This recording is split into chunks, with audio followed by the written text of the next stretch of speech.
Good evening, and welcome to Nox Mente. Tonight's guest is author and journalist Teresa Yanaros. Teresa is an advocate for spiritual enlightenment. In 2016, she founded Divine Frequency in order to share inspirational perspectives with the world. Since then, she has expanded her vision into fully collaborative projects with other inspired souls worldwide. She spreads a message of personal empowerment through her YouTube channel, Divine Frequency, and provides spiritual coaching to assist the co-creative consciousness in manifesting a positive future. Teresa, welcome to Nox Mente. Thank you so much for having me. Great to be here. Thanks for coming on, Teresa. This is going to be a delight. Thank you. Super excited to be here. All right, let's just dive right into it. So let's look back to young Teresa, the earliest memories you can. What happened? Stream died. Oh my God. Teresa, your energy. You're blowing the circuits. It looks like it's saying live. Oh, there's a 30-second buffer. Okay, it's gone. Sorry. All right. Back to the earliest memories you have. And not just anything that actually sticks out from your childhood, including anything that might have been fearful. So since this is about dreams, things that kind of tie into young children with like fear of under the bed or in the closet, pop culture stuff like cartoons or movies you like. Did you have a good relationship with nature? That kind of stuff. This is great. It's like going to see a psychologist. This is going to be fun. So yeah, let's dive into Teresa. Okay, let's see. I was born in Florida. I lived in England for 3 years. And one of my fondest memories from England was when my mom used to ride me to school on her bicycle in the mornings. I think I was 3, and we would go by this butterfly tree. I called it the butterfly tree because it was always filled with butterflies. And I had an issue with my mom leaving me at school. I would get separation anxiety from my mom. I didn't want her to leave. And so after me just always melting down and crying, she finally bribed me with, I would either get a sticker or a lollipop after school if I didn't cry when she dropped me off at school. And so I would always choose the sticker. And these weren't just any stickers. These were like the coolest stickers ever. And they were fuzzy. And I would put them in sticker books. And so I remember that was really cool. And then we moved to Virginia. And when we moved to Virginia, I was always outside. So I was raised in a household where my parents were both Catholic, and we didn't watch a whole lot of TV, really. It was all about going outside and really being around siblings. I have 2 older sisters and a younger brother, and I was always in the forest. We had a forest behind our house, and I was an obsessive writer. As soon as I could write, I was writing. I have journals upon journals upon journals. And I would go into the forest, and I would try to get lost, and I would climb up the trees, and I would sit there, and I would write in my books. And that was just such a wonderful life. And I was always barefoot. I was just a little barefoot fairy kid running around in the forest. And I was definitely afraid of closets. I think most kids are. I remember one time I went into a closet as a kid and I fell and I scraped my knee on something that was in the closet. So maybe that had something to do with it. But there was also a really interesting thing that happened to me when I was about 7. I know that we all have our fantastical memories from being a child, because back then, you know, you're really untethered from, you know, what's real, what's imaginary, what's going on, you know. It's before those pathways are really solidified in the brain. And I remember one night I saw something under my bed and it looked like a portal. It looked like the ground was moving and it was a circle and it was coming out in waves on the carpet. And I remember staring at it and it was getting bigger and bigger. And it freaked me out so much that I jumped all the way over. I sailed over that portal looking thing and I ran into my mom's room, but I'll never forget that. That thing really freaked me out. Were you comfortably numb at the time? Comfortably numb. Good song. Well, you said you were coming out in waves. It's like there's a line in that song. You're coming Oh, through is in it? waves. Yeah. Huh. It's a really good song. Are you a musician? You must be a musician. I am not. Oh, He's just the man of I'm a like, geek. Remember? trivia. nice. Yes. I write books and program. You like Game of Thrones? Never saw it. I do. Really? I'm a huge fan. Yeah, by the way. Me too. Yeah, that's how you say my last name. It's Yanaros. It's Daenerys with a Y. Ooh, good way Is it to Greek? look at Is it that Greek? too. Yep, Greek. I love, and she's my favorite as well, of course. She's the Daenerys best. Stormborn. Yes. Powerful woman. Gotta love those powerful women, right? That scene where she came out of the, with the fire all around her when she put all that down, amazing. Yes. Anyway, we're like the transformation, the detour. Phoenix moment. Right. That was totally exactly what it was. Okay, so back there, I love this barefoot thing. Me too. Always barefoot. Do you, in this early period of your life, do you remember having were you a child that dreamed a lot? I definitely was a child that dreamed a lot. I remember my very first dream, actually, and it's kind of funny because it's completely insignificant, but the only thing that made it significant was that I knew I was dreaming, and I was so excited that I was dreaming because I always heard about dreams, but then I had one. And I was laying in my bed and I was looking at my ceiling, but I was dreaming. And there was a mosquito on the ceiling. And I remember I was just looking at the mosquito and I'm sitting there going, this is really cool. I'm dreaming right now. And I just remember that was the very first dream that I remembered having. I think I was like maybe 6. But yeah, I always cataloged everything. I always wrote everything down. I've always been an obsessive writer.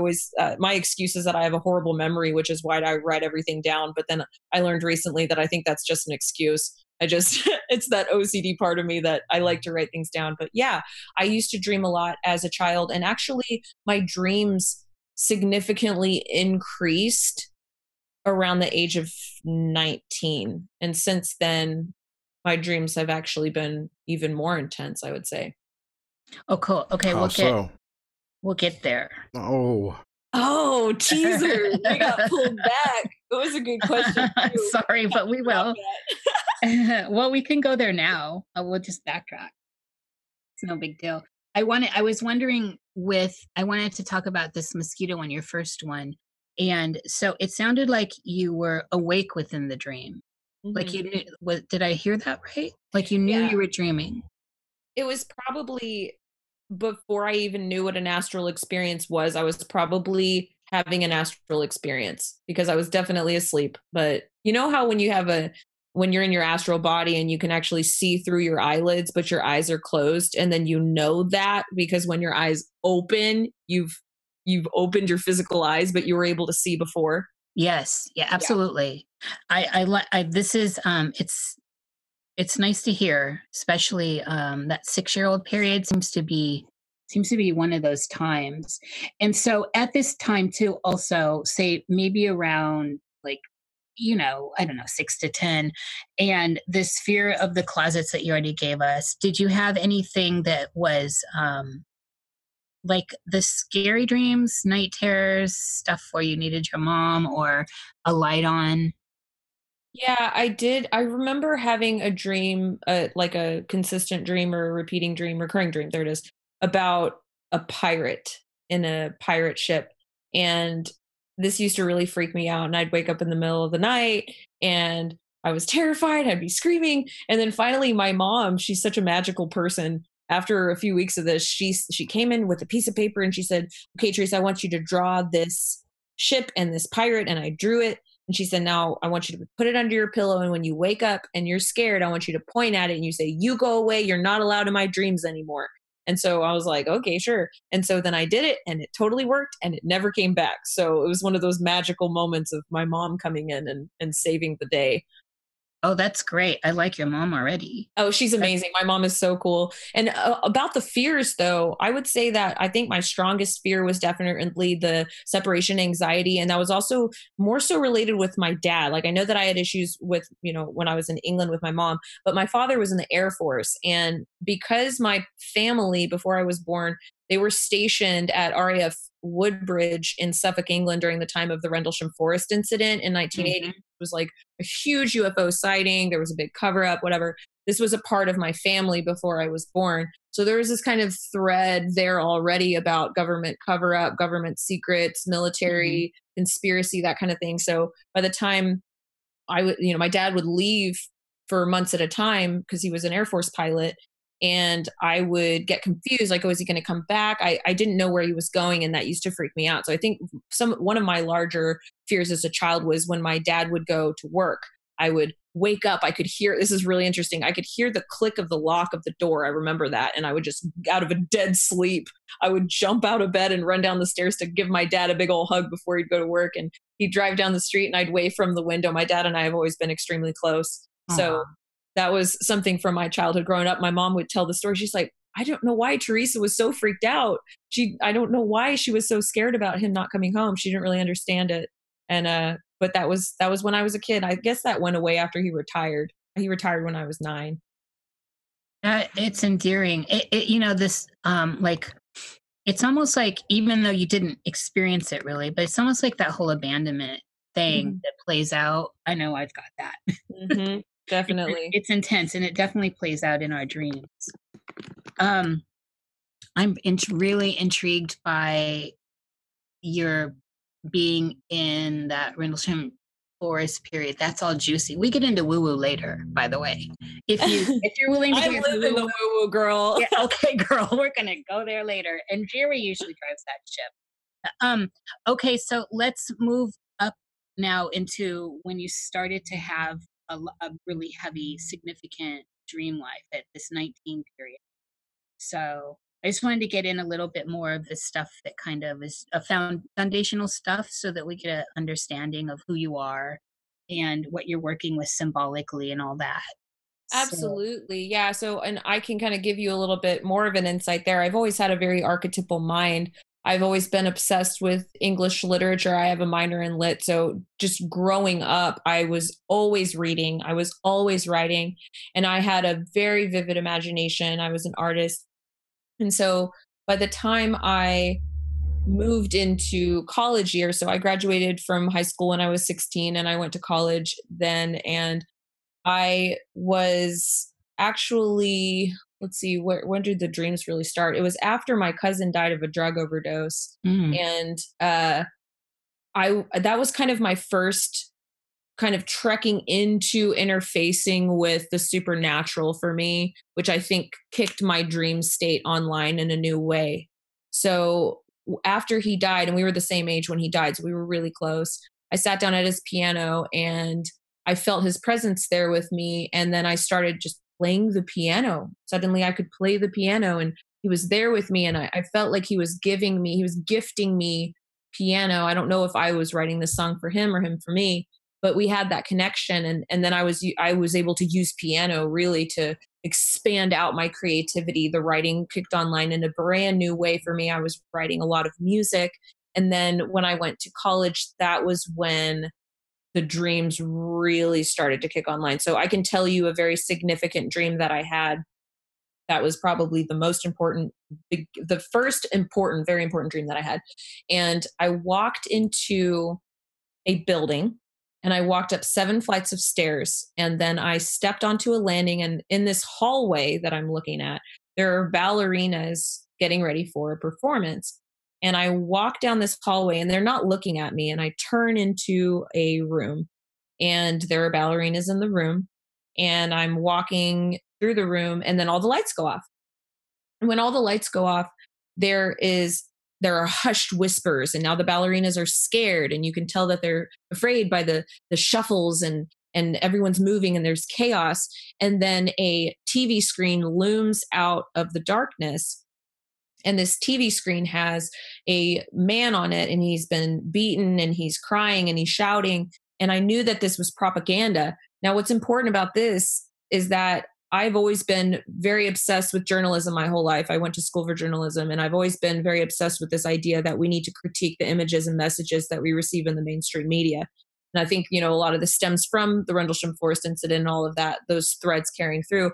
But this started happening in my dreams, where I was aware of propaganda happening on in my subconscious mind. So I'm seeing this occur. You have these ballerinas who represent this innocence and purity and art and the feminine. And then you have the TV looming out of the darkness, the mainstream media, this distortion of reality, this fear mind control programming now.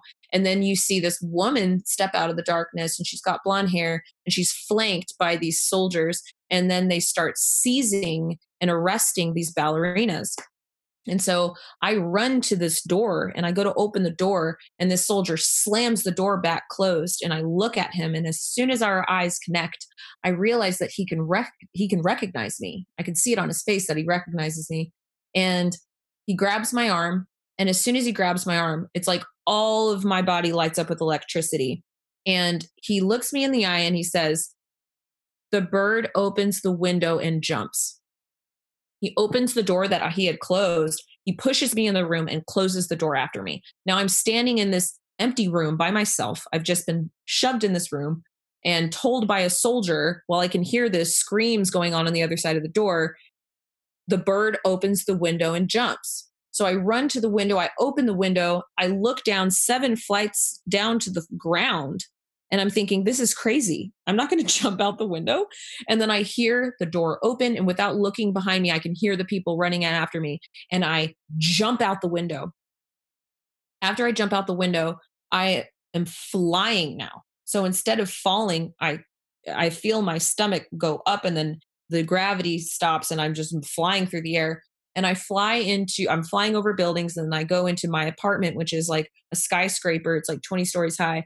And I go into this window. I'm going in my apartment, and then the walls begin to turn to dirt and soil and vines all around me. The walls, the floors, the furniture, everything's crumbling and turning into dirt. I run to the mirror, and I look in the mirror, and I have brown eyes and brown hair, and my eyes change colors from brown to bright electric blue, and my hair turns from this long brown to like long golden locks of hair.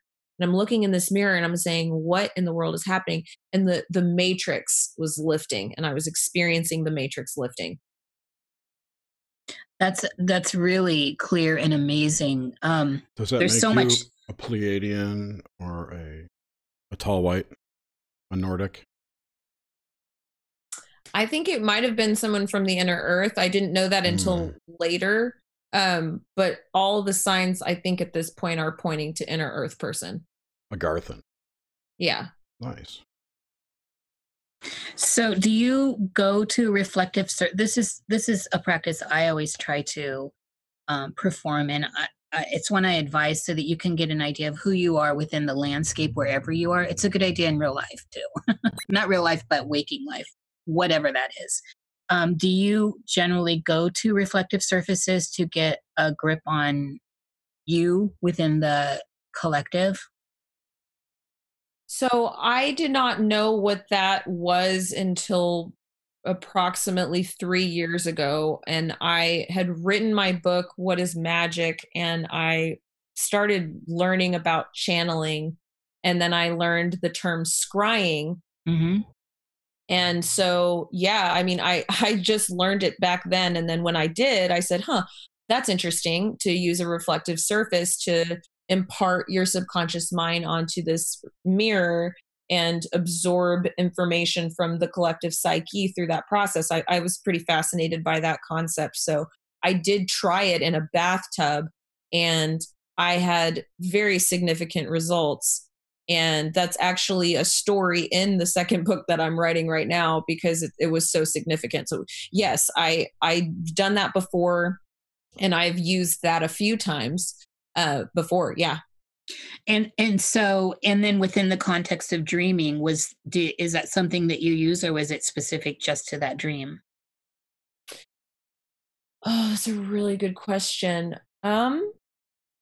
Yeah, actually, if I were to stop and like really think, I'm sure that mirrors do show up in my dreams. Mirrors play a very interesting part in my life. I actually accidentally opened up a portal once, and Do tell.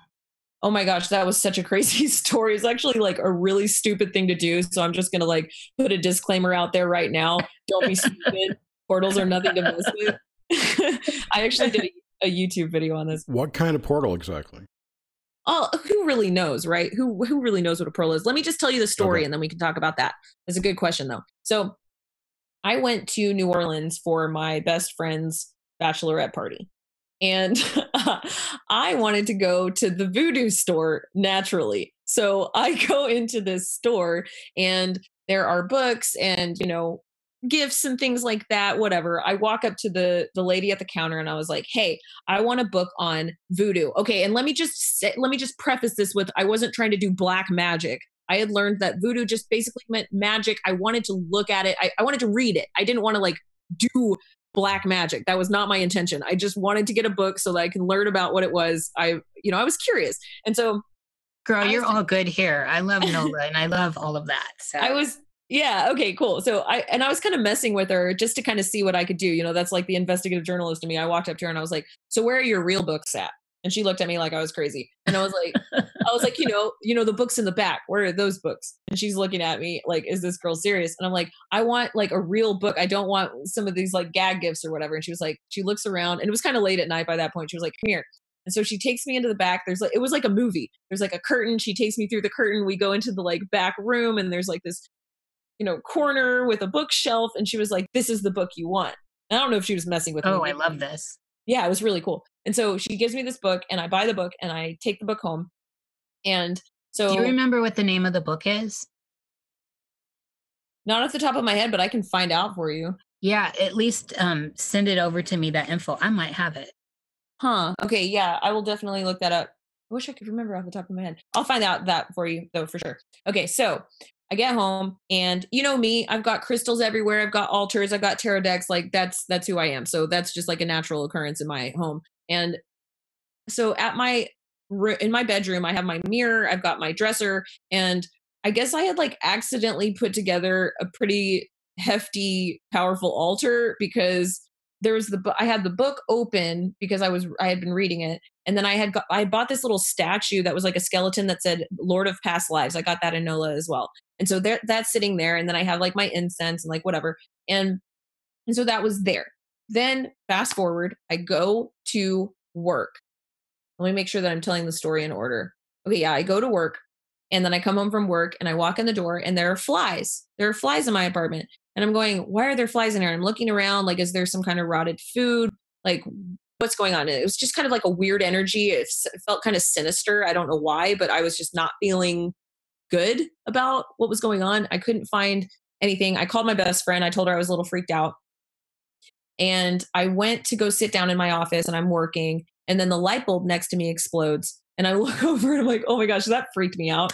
And I walk into my room and I look over and it was like a horror movie. There were flies all around this statue, this skeleton statue. And when I stepped into my bedroom, they flew at my face. And I screamed at the top of my lungs and I ran outside and I called my best friend. I'm like, "This is so not happening." And I tell her and she's like, "Okay, did you like tell me about what happened?" And I tell her and she goes, "Well, do you have any mirrors around the statue?" And I said, "Well, yeah, the statue's right by a mirror." And she was like, "Okay, well, what else is around it?" And I go in there and I say, "Okay, well, I have this book on voodoo that I got from New Orleans." And she was like, "Wait, what?" And I was like, "Yeah, there's this voodoo book and then this statue." And she was like, "And a mirror?" And I was like, "Yeah, and a tarot deck and like my incense and a candle and some crystals." She's like, "Teresa, you just made a portal. Like that mirror that you probably just called some spirit through." And when she said you called some spirit through, boom, it triggered a memory that I had forgotten 2 nights before. So this is the night that I got back from NOLA. At night, when I was laying in bed about to go to sleep, I was in that like hypnagogic state right before awake and asleep. And I was breathing and there was this like dark shadow being like on top of me. And every time I would breathe in, it would move a little bit closer to my mouth. So it was like with my breath, I was pulling it toward my mouth, like it was going to go down my throat. And when I became conscious of this, it had happened like 3 breaths. And then I became conscious. And then immediately then I banished it. I was like, "You have no authority here. I banish you in the love of light of the one creator." And it completely dissipated. But it was just really funny because when she goes, "You opened a portal, you probably let some spirit in." I was like, "Oh my gosh, you're right. I did probably," because I remembered that shadow being. Well, it gets more weird because then I walk into the bathroom and I had plugged my curling iron in to get ready for that night I was going to go out with my friends. Well, the curling iron, the screw in the curling iron had untwisted all the way out, and it was melted onto the counter. And I look up in the mirror, and there's a huge scratch from the left side of the top of the mirror down to the right side of the bottom of the mirror. It was like somebody had taken like a nail and scratched down the mirror. And this mirror was parallel to the mirror in my bedroom. Wow, that's that's intense. Exactly. Know what you're doing when you play with these things, and always make sure you've got your circle cast. Okay, so it could be other things in a portal. It could have been something attached to the book. Well, and mirrors though are always a Or portal. the mirror, I mean, even. no matter Or what. the mirror might have been an open portal. I'm just looking at different possibilities. I'm not like not doubting your supernatural experience in any way. I'm just looking for other supernatural explanations. No, yeah, it's important to do. So, like, yeah, I'm with you on that, because it's like, I guess it seemed like a portal just because of the mirror being scratched, and then that being parallel to the mirror that the altar was in front of. So, and when I say portal, maybe it meant that because the spirit had some kind of pathway to come through. Like, I've heard that mirrors allow spirits to pass through. Pretty much. Yeah. It's, I mean, that I've always thought of mirrors as portals, and we can take that back to Delphi and to the Pythian mysteries and all of that. It's justified. I'm not trying to be nitpicky about portals, so just let's drop the portal thing. I just want to know how'd you get rid of it? Oh, well, I basically said a bunch of prayers, and I had my singing bowl, and I did my saging, and basically everything I could throw. It was basically like throwing spiritual spaghetti at the wall. That's what I was doing. Everything I could possibly do. I cleaned the house. I just cleared the energy, and it went away. It was fine after that. It was just really funny. I put the curling iron out on the balcony, and when my friend came over the next day, I was like, "Be careful for the haunted curling iron outside. I'm not touching it." So yeah, I love the haunted curling iron. I'm just kind of getting that it's something that followed you back from that store. You think? Yeah, it could be, and that would make sense too, because it could have just been messing with me. Well, if you started doing voodoo, it may have become your companion. Oh my gosh, that's terrifying. I don't know. Well, nonetheless, you seem to be doing all right, so possibly it's working for you. I mean, geez.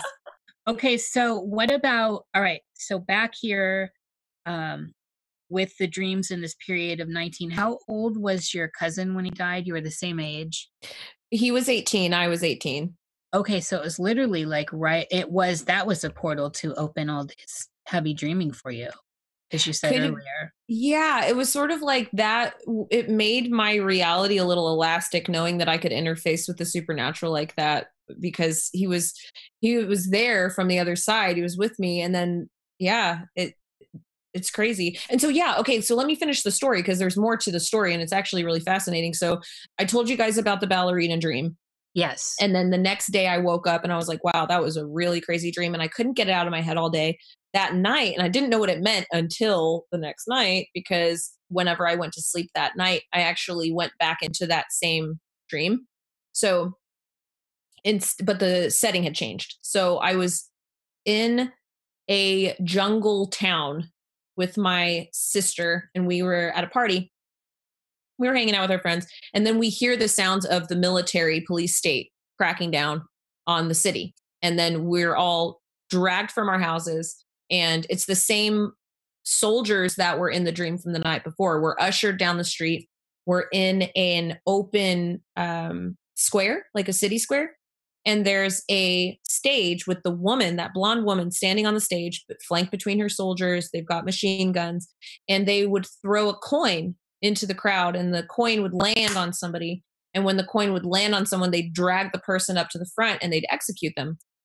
And this happened 3 nights in a row. We'd get pulled out of our houses. We'd get pushed into this square. They'd throw a coin in the air. Someone would get executed. Well, on the 3rd night, the coin landed on my shoe. And when the coin landed on my shoe, I was not afraid. And I walked up to the stage, and I could hear my sisters shrieking screams, and everyone's looking at me, and the soldiers are pulling me up onto the stage, and I'm looking out at the crowd, and I had love in my heart, like such an intense, deep love. It was like I was almost feeling out of body. It was like I knew it was happening, but I was beyond it. And then when I opened my mouth, this unfamiliar voice started to come out of my mouth. And I just remember witnessing this like it was happening to somebody else, because I'm there, but this voice is coming out of my mouth. And when this is happening, I'm watching the faces of the people in the crowd. Their faces are changing. And I'm watching them go from afraid to like completely empowered, like epiphany. Like when you have an epiphany and you have this intense realization, I'm watching that happen on people's faces. And then all of a sudden, chaos ensues. The soldiers start running. They start fleeing the city as fast as they can. And this voice is just pouring out. It's this beautiful, almost like a resonance is just pouring. It's this beautiful liquid gold almost just coming out of my mouth. And as I woke up in the middle of the night, I was trying to cling to the words because it was in some other language, but people were understanding it. And I was trying to cling to these words and I couldn't grasp them anymore. And then at that moment, I saw this entire world and I started writing about it. I could not leave my apartment for 3 days. I didn't answer the phone. I didn't leave, didn't go to school. I wrote for 3 straight days and I was writing this story about this world that I glimpsed, and I could see all of it. I could see the people, I could see it. And it was called Legend of the Gaia. And I didn't know what Gaia meant. But I started writing the story, and that was just the beginning for me. And I didn't find out until much, much later that I was getting downloads of information back then. I did not know that until probably just the last few months of my life. So it's interesting to go back into these times in our lives and give them meaning and purpose and find the reason why we have these dreams, because I do believe they're gifts. They're either gifts from our higher selves or they're planted there by, beings that are working with us for sure. This is fascinating. So, okay, so this dream happened between the age of 18 and 19 after your cousin died?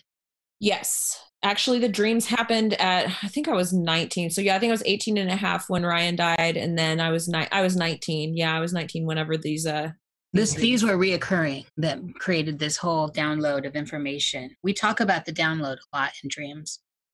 Yeah, it happened. So it was 2 nights in a row that I had this experience with this blonde woman who was in charge. She was like the figurehead of the cabal, I guess you could say. And then you have these soldiers that are bringing in this military state and they're arresting the innocent people. Yeah. And so it was in another language. Was there an idea or a sense of period of time? Yeah, that's a good question. Probably like the time that elapsed that the words were coming out of my mouth. Is that what you're asking? No, like the period of time, like in an era, like modern era. Oh, yes. Oh, it was absolutely modern. It was 100 million% present day for sure when it was happening. Wow. Yeah, it was. And I know that because there were parts of the dream where like I was completely lucid and aware of other things happening in the world. So it was literally like it was real time for sure. Yep. And that wasn't the only time that I had a dream where I would understand or speak a language that I didn't have access to in this realm. Yes. Yeah. And that's not uncommon, but I haven't been able to, I haven't had a lot of talks with people on this show about that. So I want to get into that a little. Do you know, I don't recall when you were just telling that, if you stated what language. It was one you're unfamiliar with? Oh yeah, it was completely not of this world for sure. It was not an English not English, but not an earthly language. Was it that crazy light language? No, it was more, that stuff freaks me out. It was more like a tone, a sound. It was like so much was being encompassed. It was almost like a a vibrational light frequency download that people were gaining access to through the sound. Yeah, that's allegedly what the light language does. It produces a vibration, and it connects your throat chakra to your crown chakra or your third eye, I don't remember which one, and produces that like almost telepathic effect where you get a broadcast of meaning along with the verbiage. That makes sense?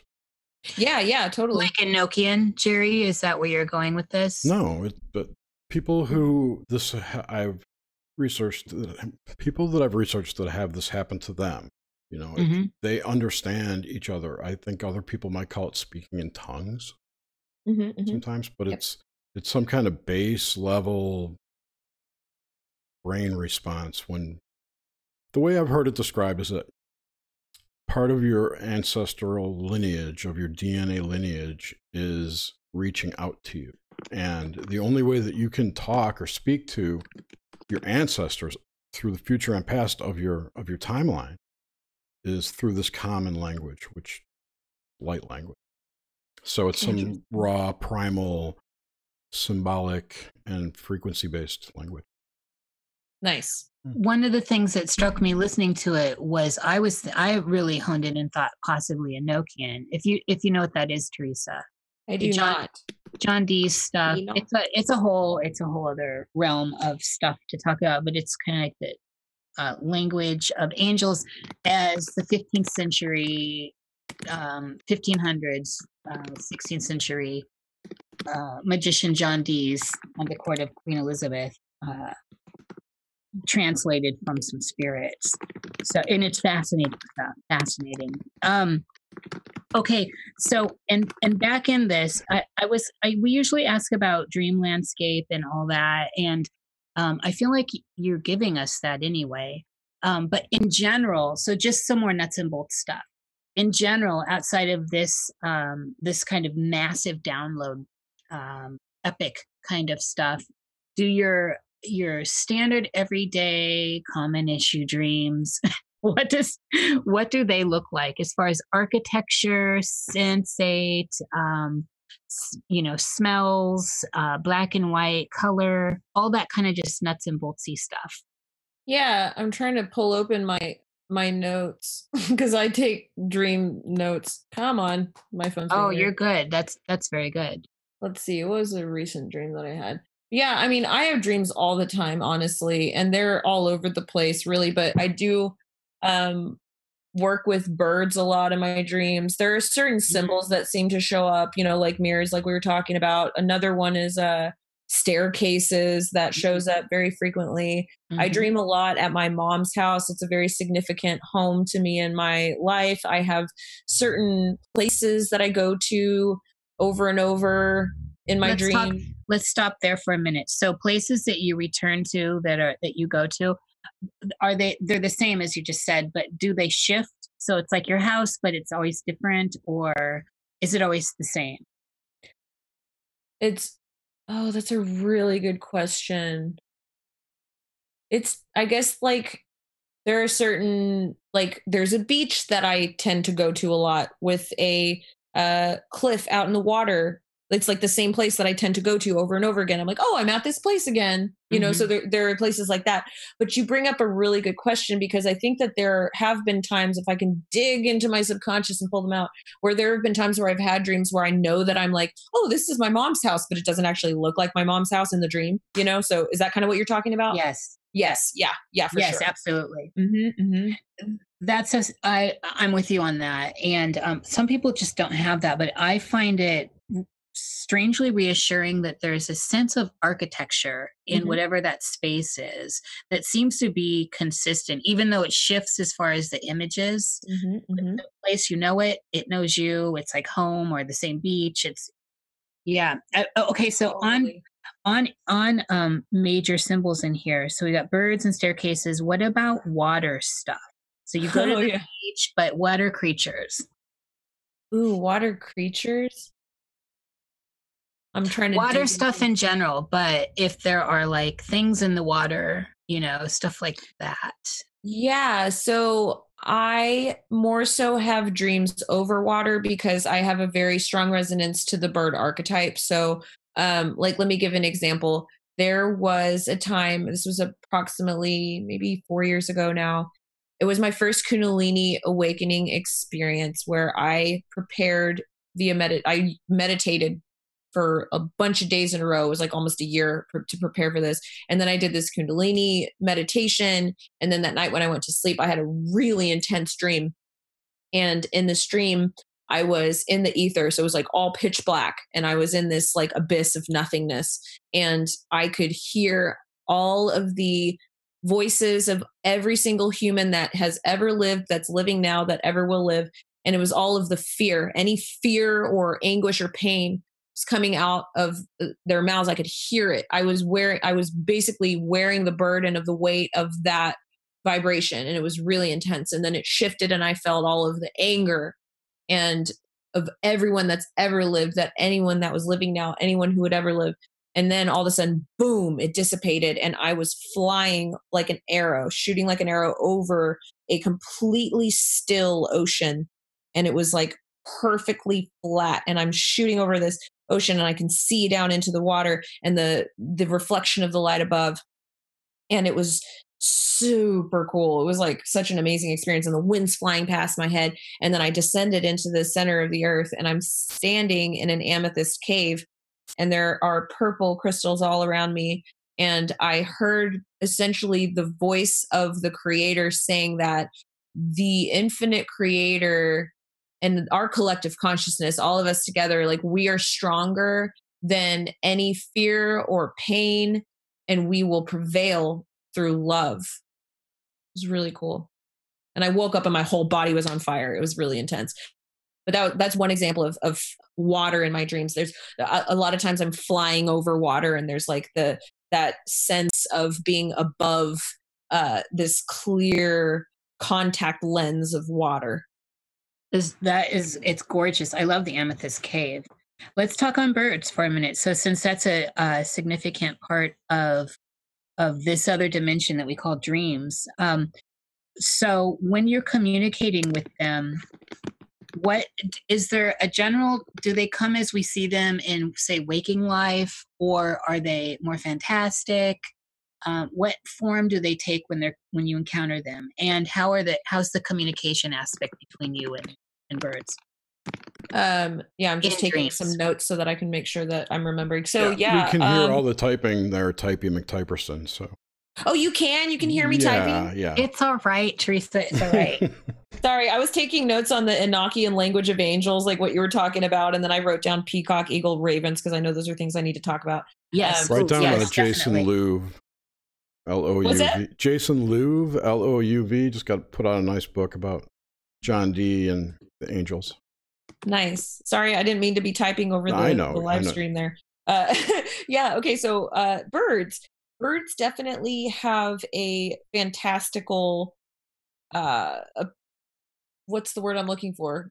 I guess semblance or likeness in not just my dreams, but in my waking life too. I have some really funny stories, but prevalent archetype. How's that? Prevalent archetype. Yeah. Prevalent archetype. I like that. So yeah, the first time that I ever astral projected, so I was this was when I was learning how to, I've already been going lucid in my dreams for a really long time, but when I started researching that you could control it, I was like, oh, well, I already controlled this anyway. I have super vivid dreams my whole life. This is going to be easy. So it was very easy for me to go lucid and, move around and control things. And so I learned how to astral project. And the first time that I ever did it on purpose, I was basically, and you're completely aware of your physical body, by the way. You can feel the air conditioning on your face. You can, you're there, but you're completely in another plane. And I had projected out and I'm walking down the street, and a peacock flew into my experience and was walking with me down the street. And it was like a guide or just a protector, but this was a very calming presence in this experience. It was the first time that I had purposefully untethered myself from my body. So it was very interesting to me that this was the first appearance of this peacock that, came into my dreams many other times, and it was really cool. And then I had an experience with an eagle. Wait, let's hold back on the peacock. So was there any kind of communication with it? Was it just showed up? It was just part of this first real major astral projection?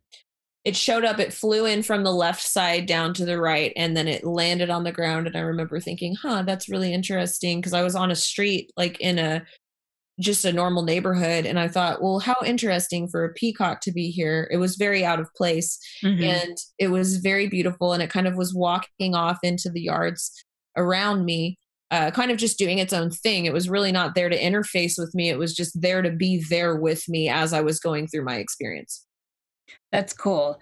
And how, like, at this point, when you're getting, sounds like you're pretty adept at it. We already know from when you were little, your first dream, you were very awake within the dream. That mosquito experience, that's very intense start of a life of being a dreamer. So how old were you when, say, this peacock experience happened?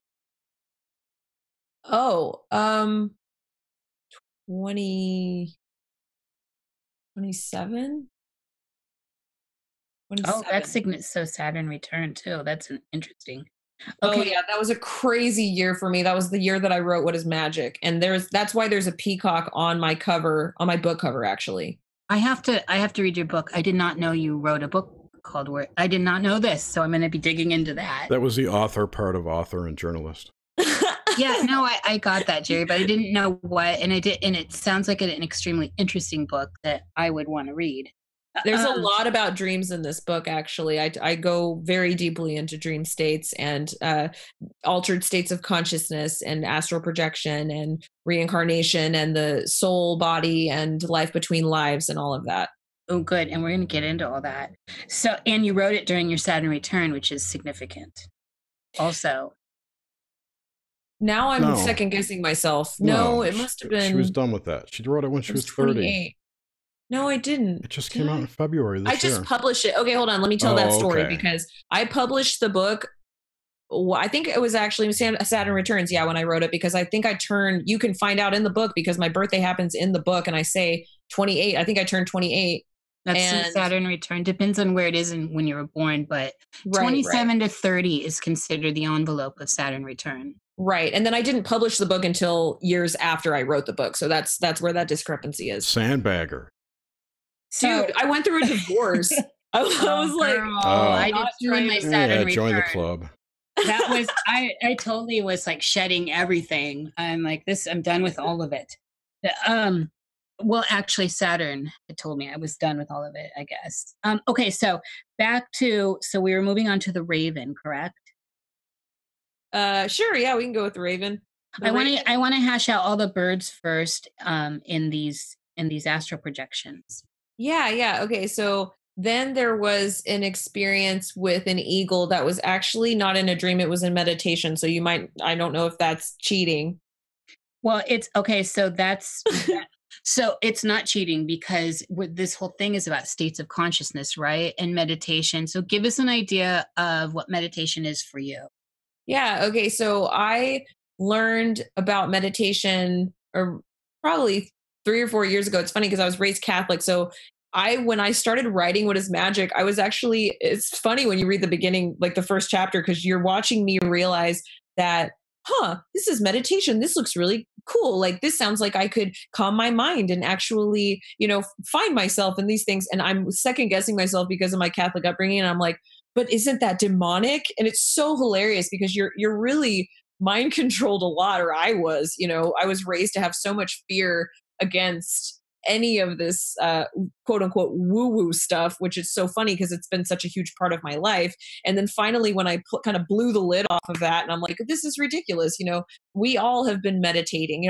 I've been meditating my whole life. I just wasn't calling it that. That whole absolutely through that shift and just realizing that we're all talking about the same thing here really helped me to alleviate a lot of the fear constructs that I had holding me back.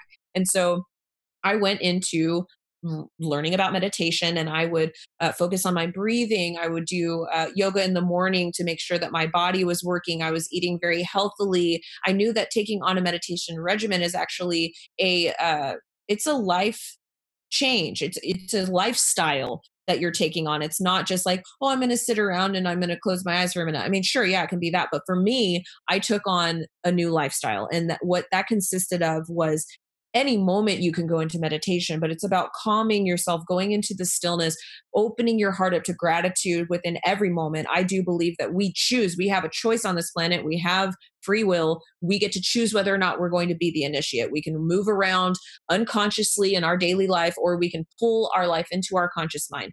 And when we do that and we make the choice to function through love, compassion, forgiveness, these things helps us. When we go into meditative states, sometimes you find initially when you first take on a meditation regimen, all this stuff bubbles up from underneath the surface. These are usually things that you are not putting on a to-do list and actually doing in your conscious waking life. So there's a whole process of kind of getting your life together that I found, that I went through, where if you're not able to focus on your meditation, it's because there are things in your life that you need to put in order so that you can kind of go into that space. Now, I do believe that we're constantly processing information. And in the brain, we have what's called the reticular formation that takes short-term memory and passes it into long-term memory. And if we don't have the time to do that during the day, we're going to do that during sleep. Now, as I was trying to learn how to astral project, I realized that I could kind of get ahead of the class, so to speak, by doing this work during the day, during meditation. So what you do is you go into your meditative states, you go into those deeper states of consciousness, those vibrating a little bit slower so that you can focus your mind. And then that processing that usually happens at sleep, you can bring that processing time into your waking life. This opens the door for things like astral projection. So now you're untethered, because when you go to sleep, you've done all that processing, and now you got the whole universe, multiverse at your fingertips, and you can travel around. That was fantastic. I was with you. Um, okay, so eagle, and you were in a state of meditation, which is an altered state of consciousness. Yes. Okay. So I learned how to meditate, and then I started playing around with it because meditation is fun. And I found one time I was doing a meditation actually on a plane. I was traveling somewhere, and an eagle came into my meditation. It was super cool too, because it was a huge eagle and it had a golden eye, and it came up and it was like this huge eagle. I was like, whoa, this is amazing. It was like almost like a Harry Potter movie or something. And I like jumped on this eagle and we went flying around, and we're flying in this like beautiful area where there are a bunch of trees and caverns, and we're like diving and flying around. And it was a blast. And then it took me to this clearing. We landed on the ground, and there was a clearing with like a creek coming through it and a fountain. And that's pretty much it. It's not a super fantastic story. I just think that it was really cool that an eagle came in and kind of like carried me through. And this was what I was learning about shamanism. So I didn't find out until later that the eagle is a really big symbol. So I don't know if that was kind of a message from that kind of ancestral lineage in the collective consciousness kind of passing through and saying what's up to me. Yeah, well, that was going to be my next question, really, concerning this. What was interesting you at the moment, and that seems very clear with shamanism for sure. And I think anytime we can have these experiences, it's a bit of a blessing, in my opinion. Okay, so we got peacock, eagle, and then you mentioned raven. Yes. Okay. So the next two are actually, it's funny, we're kind of traveling through. We did an astral experience, we did a meditation, and now we're actually going to talk about conscious waking life, because I have some really funny stories with birds here. So I was researching my Celtic lineage. My mom's 100% Irish, and I was doing a lot of research into that lineage. And then I was actually right about to go through my divorce too. So I was going through like a shift in my life where I was, I'd started Divine Frequency. I had finished writing the book. I was doing my YouTube channel. I was really coming into the community in a new way. I was doing like an online book club. I was really catching my stride. I was learning about abundance mindset. This was really unlocking my mind in a new way, shucking off lots of that fear, really moving into that personal power. Well, and I'm sitting at my computer, and these three ravens, they were huge ravens. Ravens get really big. Yes. And there were three of them outside my window screaming at me. And I'm looking out my window, I'm like, what is going on over here? And I had to walk outside because for 15 minutes they wouldn't go away. I literally walked right up to these ravens and I was like, what? What do you want? What do you want from me? And they were just looking at me. And I'm like, this is crazy. Well, I found out later that there is a shape. I think it's the triskelion, if I'm remembering correctly, but it's commonly shown as 3 ravens in a circle. It was really cool. So I felt like I was given a Celtic what's up, and birds are traditionally seen as messengers. And so I find it very interesting that this group of birds came during this time where I was like looking into that past, and it was sharing that vibration with me, as well as it sounds like the eagle did, and same with the peacock. There's that level of hailing the spirit, hailing the soul as it's passing through, as we travel through these states of consciousness. The ravens are also very specific, since you're talking Celtic, to the Morrigan. Very, very, very specific to the Morrigan. And what really tied that in for me is that you said 3 ravens, which is part of her story, the dark goddess, Morrigan. Right. Yeah, the Morrigan. And so you should Morrigan. look into that, because that seems more like that seems like that's a direct hit for me. You actually just brought a very strong synchronicity into this, and I'm actually really excited that you just said that. And hold 1 second. I was going to say that all, seeing those birds was also synchronicities, each one of those. So. Oh yes. Oh, so we were having a synchronicity. Yeah. So you just had one. That's awesome. High five, synchronicity, high five. Morrigan. We got a bell somewhere around here. I got to find it. Oh, synchronicity bell. That's a great idea. So the name Morrigan was the name that I used as the queen in Legend of the Gaia. Oh, interesting. Okay. That is good. Whoa. No wonder you are working with that. Interesting. This is all stuff, I don't really know that much about you, so it's good. I'm coming in a little bit blind, and that is coming through very clear. Okay. So, and then when you're talking, I want to parse this out a little bit, Teresa. So when you're talking conscious waking life stuff that you were just talking, where you experienced the 3 ravens, define what that is. So those were your words, I think. So define what that is.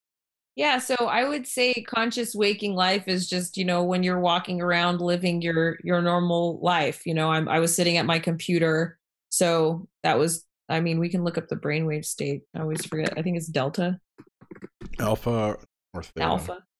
Alpha. If you're studying, it's alpha.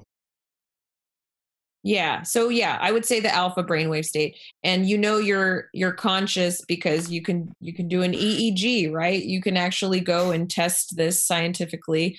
But for me, how, I guess we can get philosophical, but I was sitting on my computer. Philosophical. I got a synchro now. This is crazy. So I was listening to someone last night talking about, it was Tom Campbell, actually, talking about the astral state and how that works and all that. He was talking about how you can essentially bilocate, which is what you're talking about, where you've got a foot in the astral consciousness of your other persona, but you're still awake. Yep. You're like splitting your CPU time across. Totally. Yes. Yeah, that's a really good way to describe that, for sure. Yep. That's not what he said, but that's what he was talking about. And it was really interesting. I want to finish watching it. I will look for that and put it in the show notes. There was something that you said earlier, and we didn't get to it. This is how it goes. But you were raised Catholic. It's like that fundamental stuff. So you're raised Catholic, and that's a big deal in the underpinning of everything. And so what was the process of going from being a Catholic girl to where you are now? It's a very large question. That's literally a large reason why I wrote my book. So I wrote 550 pages about that answer, or that question. Wow, that's how big your book is? Do they still I cut it down. Excommunicate divorcees? I don't think they excommunicate them, but the idea, I think if it's still the same as it used to be, you're not in the Catholic Church allowed to get remarried. In the eyes of the Catholic Church, you only have one marriage, if I'm remembering correctly. You can't do communion. I think but that might have been changed. Who knows? It's the Catholics. They're crazy. Jerry was Catholic. Yeah. Yeah. for like Well, 10 years.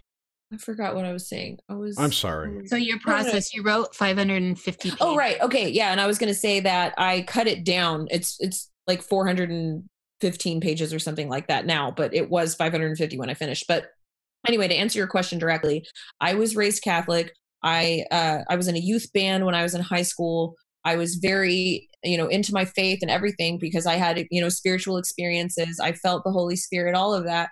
When I got to college, what was hard for me was when I started reading the catechism and really studying how words were created and how the different meanings of the words could be understood differently, and then they were translated different ways. And then I started like just really getting confused about how, for me, one of my triggers was, I had a lot of friends who were homosexual, and I was really frustrated with the Catholic Church and how they felt about homosexuals. So that was one trigger for me. And just going across the board and looking at it and just not resonating with the fear that I felt and the guilt, and just not, there was so much dissonance that for me in my spirit journey, my soul journey, I had to step away. I stepped away from that because I needed to doing that expand and grow and figure out who I was. And I do think that religions get some things correct. I just don't,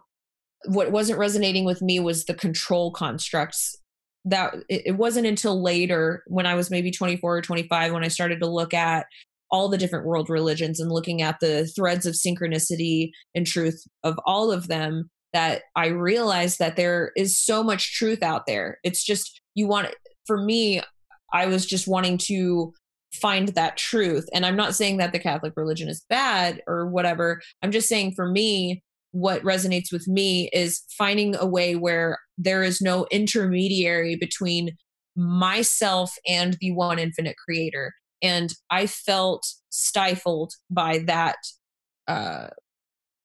ideology, I guess. But I do think that there are threads of the Catholic Church that are wonderful. And I am very fortunate that I was raised Catholic, because I love the fact that I was raised Catholic. There was so much amazingness in that rich experience that I had.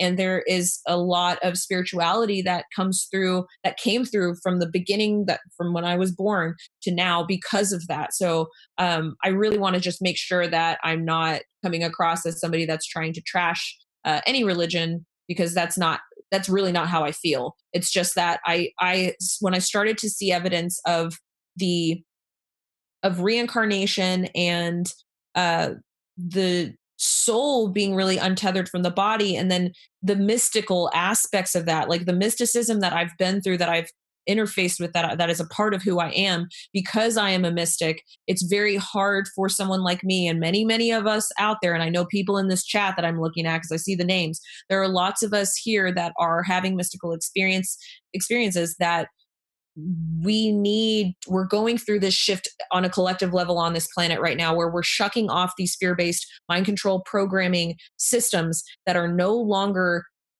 useful. I don't know, at some point maybe they were useful, but as a collective consciousness, we're shifting now. We're coming in contact with our fourth density right now. We're doing that. So we are having these abilities kick online, the veil is lifting, and we're seeing ourselves and each other in our infinite natures. So it's amazing what's happening. And so I think that the bad parts of not just religion, of everything, it's the fear programming that is so important that we look at and we try to understand. And that's so funny, because you're talking about that in the beginning of this interview, is that when you get lost in that subconscious fear, you have to shine that light of conscious awareness onto that, so that you can bring that polarity into congruence, and you can balance that divine feminine and masculine and really become your greatest version. Yeah, it's definitely a process. It's a wonderful time, I've got to say, in my life. It's a wonderful time to be living. I'm glad to be here, because it's just so dynamic, all this stuff, and people seeing the programming that's within a lot of organized stuff, like religion is a good example. And I think we're just starting to get started. Yes, definitely. So, okay. And then you gave us something a little provocative here that I want to touch on. I always do. And I still have other stuff I'm going to rewind back to the dreams in a minute, but reincarnation.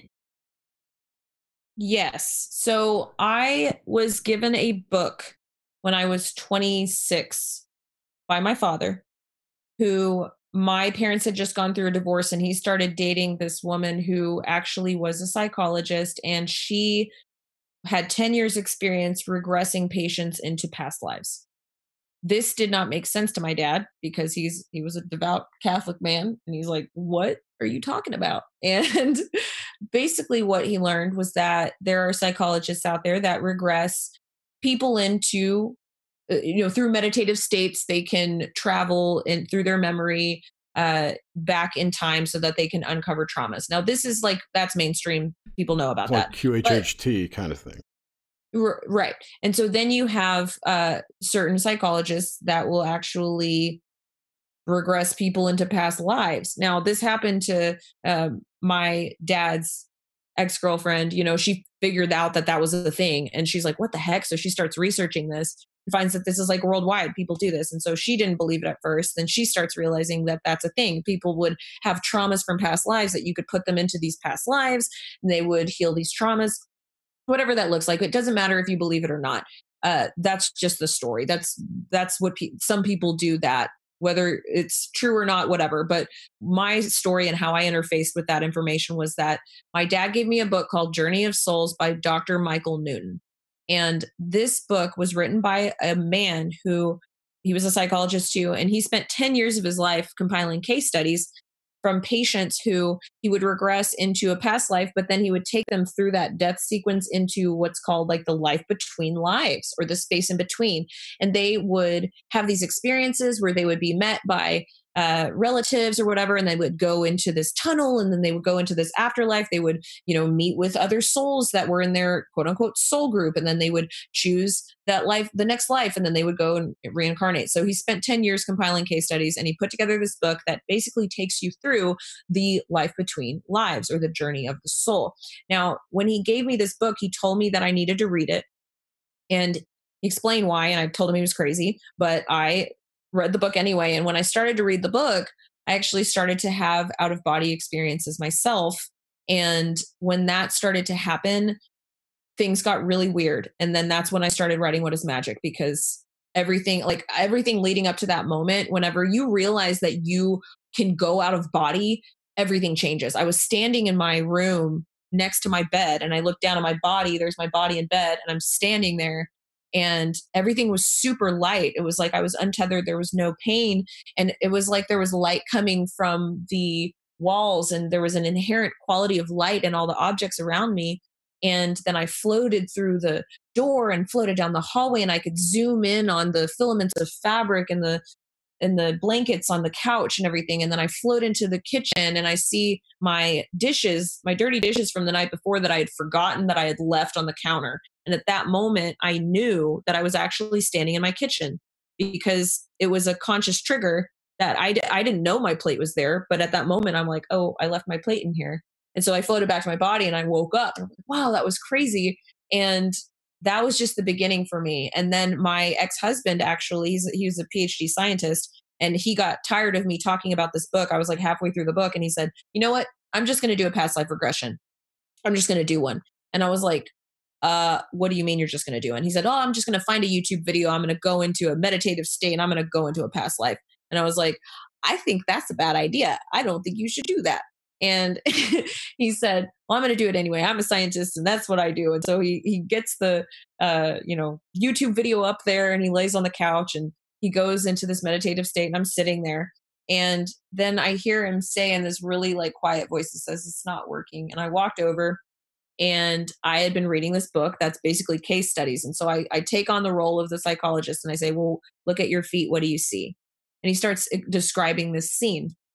He describes this scene where he's at Lake Baikal, and he's standing there on the side of the lake, and he describes this house that he built and exactly how he built it. He goes into the house, he describes the table and the chair and the bed, and how so meticulously how he built these objects. I don't know how he knew that, And he said that he was married with a kid, but they weren't there, and he didn't know why they were there, and he was sad. And he goes on and explains this whole thing. He says there's a mountain, and there's the sun coming over the mountain. He's just so in detail. And then when he comes out of this experience, he's on fire. He's so jazzed up. He gets the computer, he Googles Lake Baikal, and he sees pretty much exactly what he had described. And he found out that this particular year they had taken the prisoners of I guess political prisoners there away from their families, and it showed. He even researched like the houses of the time and what they looked like and everything. So he was freaked out because everything made sense. So that was sort of the beginning for his journey, which was really fascinating because he was atheist up till that point. And so things just kind of shifted around that time. And the more and more I looked at reincarnation, I do think that there's a pretty strong case for it. But I'm a researcher. I'm open either way. I'm just looking for the truth out there. So it could be real, it could be not, but I do think that there's quite a bit of significant evidence to suggest that reincarnation is a thing. Yeah, and definitely, there's anything's. I think it's the most important thing is to just remain open. That's such a. Uh, sounds easy, and you don't see it in play often. So, okay, with this in mind, give us your idea of the differences between states of consciousness within dreaming. So, as you parse them out, like a dream, a normal dream, where say you're unloading your daily stuff from the day, you're unpacking it, and it's just basically psychological, the components of your psyche, as opposed to like lucidity or what other states leading up into a full-on astral projection, OBE. What do you see are the layers or differences there? Yeah, it's a really good question. So I think that, in a normal sense, like we can get the normal dreams out of the way by just processing, right? That's when you're processing information, like I was talking about, where you have lots of information that you're interfacing with on a daily basis, and there's no possible way that you can process all of that information in your conscious mind. You are being pelted with information nonstop as you go through your day. So when you think about it that way, when you go to sleep, that information has to go somewhere. So it passes through your mind and you're processing that data. Makes sense. So next, you can have dreams that maybe you're processing, and then all of a sudden you become aware that you're dreaming. So there's a step into a lucid phase. So when you go into that lucid phase, you can usually start choosing things. This is when now you have this element of choice that comes in. And that's kind of how when people are trying to understand their own dream states, that's kind of a tool that I share with them. Or like, if you're in a dream and you're making choices, usually that means there's a level of lucidity to that experience. Absolutely. Yeah. And so, so then you start kind of controlling the dream. And I think that there are different levels of that. Like you're saying, I agree with that there are different levels, because sometimes you have dreams that they're so lucid. Like you can have like a lucid dream that, okay, you're making a choice, but then you have like even more lucid where it's almost like a step up, because things are just super vibrant and it almost feels like you're in an experience that feels more real than your waking life. Now that, I think, is when you're having these like soul experiences. You're actually like on the astral plane. You're probably traveled somewhere and just in some capacity in dimensions, and you're actually experiencing something on the astral plane that you've traveled into. So I think that there are different layers there for sure. I've had dreams sometimes that they feel so real that it's more real than your conscious life. Have you ever had that happen? All the time. Yeah. And I'm fascinated by them, and I want more. Always want more. These are just so hyper real. And see, this is for me where I started questioning dayside reality, right? Where it seems more real there. And I'm like, oh man, what am I, I'm like coming back. In. So yeah, I have so many questions with all that myself. So what's the difference between that hyper lucidity and getting out of body, like full on OBEs for you?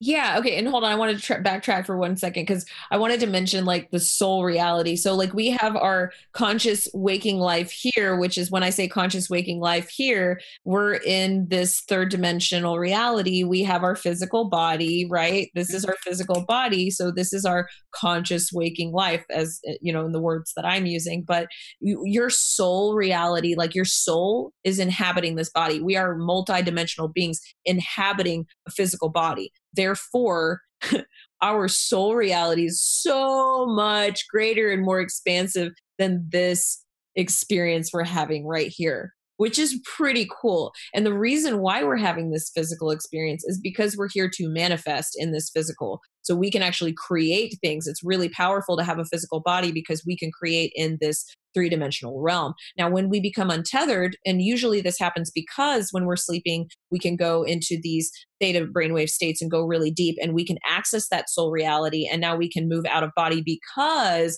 we're accessing that soul reality. Now, you don't necessarily have to be asleep. You can be awake. You can be in meditation. You can do it anytime you want. But the reality is, most of us are so grounded into this physical experience that those kinds of experiences are pretty much kept from us, and we get glimpses of them. But I also think that, there are plenty of people out there that experience them all the time. But so that's kind of one point that I wanted to make, and then I forgot your question. Well, it's funny because the soul thing is a question we ask here in Soul and Spirit. What are they to you? And you just took us right through that. The difference between hyperlucidity or acute lucidity and untethered OBEs, out of body. Uh, well, that's kind of an interesting question because I think it would probably depend on the situation, because you could honestly say that they're one and the same, really, but it just depends. Like, an out of body experience, any out of body experience that I've had has been in conjunction with the hyper lucid state, like hyper lucidity, like really experiencing that soul reality where everything has an intense quality of vibration. You can feel, you can actually feel etheric bodies. You can sense aura. You can taste color. You can zoom into objects and see the filaments of the fabric of the atoms that comprise the material. You can move through walls. This stuff is real. That actually is real. That's a soul reality. That is our soul reality. We just don't really come in contact with that soul reality very much. But because the reason why it feels so hyper real is because it is hyper real. It's hyper sensory, out of the very small bandwidth of light that we can actually perceive with our physical eyes. So therefore, when you're out of this physical existence, when you're in an out of body experience, or you're in an astral projection experience, or you're dreaming and you're having this lucid state, this hyper lucid state, you can access that level of information. We can only see the visible light spectrum is so small compared to everything that we even know. And just keep in mind that that's just everything we know. It's pretty fascinating to me. I agree. We often talk. I think Gordon White was one of the first people that really was bringing this idea into the Nox Mente paradigm, where it's really all matters of states of lucidity. So, like, I think the old school language seems very Victorian, like the out of body astral projection seems kind of old school. It's really just states of lucidity and how we're accessing them. Okay, so within the context here, what about, so in your modern life, since you've been 19 and really taking control within these realms, what are dreams? So I want to know about like night terrors or fears, sleep paralysis, that some of the darker side of it, of this experience. Yeah. So let's see. Okay, night terrors and what? Oh, you said, what was the other thing that you mentioned? Um, Night terrors, nightmares, and sleep paralysis. Sleep paralysis. Yeah. Yes. Okay. So sleep paralysis and night terrors, that's kind of old paradigm for me. I think it was like, I was probably, how old was I? I think I was 18 years old when I would have night terrors. I went through like a period of maybe like a month, but I think that was because I was going through a super stressful time in my life. I was in college and I transferred schools. And so I went through this really stressful time, and I just didn't feel safe. And I think that night terrors stem from that. It's that base level consciousness of fear where you're in that Maslow hierarchies of needs, Maslow's hierarchy of needs, you're at the bottom and you're just really not grounded into that safety and security. And so that fear kicks online. So I think that a lot of people that are experiencing night terrors, they're in that bandwidth of consciousness. So I do remember that. Now, as far as sleep paralysis goes, that was around the period your cousin died too. Oh. So you said correct. 18, and that's around that same time. Huh. So that ties in. That totally ties in. Huh. That's a very interesting connection. Yeah, it would make sense perfectly. Yeah. There was a lot going on at that time in my life, for sure. As most 18-year-olds go through, for sure. Oh, definitely. Yeah. Definitely. Awesome. I'm so glad I'm not 18 anymore. But the sleep paralysis, that did kind of touch my life at a certain point, maybe like 22, 23. But that was also because that was around the time, that was right before my wake up experience. And so I think that was an important thing to go through, because your body started, it's almost like I think we preemptively realize when we're going to go through our wake ups, because I find a lot of people, I used to do life coaching. I'm not doing it so much anymore, but I would talk to a lot of people that would experience sleep paralysis. And I found that a lot of people would come to me to talk about their experiences as they were going through that shift in consciousness, where they were waking up to, the realities of what was going on in the world. They were kind of coming up out of that consciousness from before, where you're kind of just a player in the world, and then you take an active role. You become that initiate. You choose to wake up and look around and figure out, what your soul purpose is here, what you're doing here, why you're doing it, and what your higher purpose is. And so I think that there's a preemptive part of that where we go through that sleep paralysis because I believe it's us trying to come out of body. We're there, our body's going into that soul state, and then we become consciously aware of that we're awake, we're freaked out because we don't know what's happening. A lot of people talk about that, where they go, oh, and I'm in my room and I couldn't move and it was freaking me out and it was dark and I wanted to scream, but I couldn't scream, like that kind of thing. Sleep paralysis there. It's because they don't know what's happening. When you tell them what's happening, okay, guess what? First of all, you're a soul and you're inhabiting a physical body. And the next time that happens, calm yourself and tell yourself it's okay, that you're a soul and you're in a physical body and you're looking through your physical eyes. Your soul is awake and your body's not, which is why you can't scream, but don't fight it, just release. And when you do that and you go, okay, this is what's happening, and you're not afraid and you release that fear, that is what allows you to go to that next level of consciousness where you can go, this isn't scary at all, because you're raising your consciousness to that level where you're meeting the reality of your soul.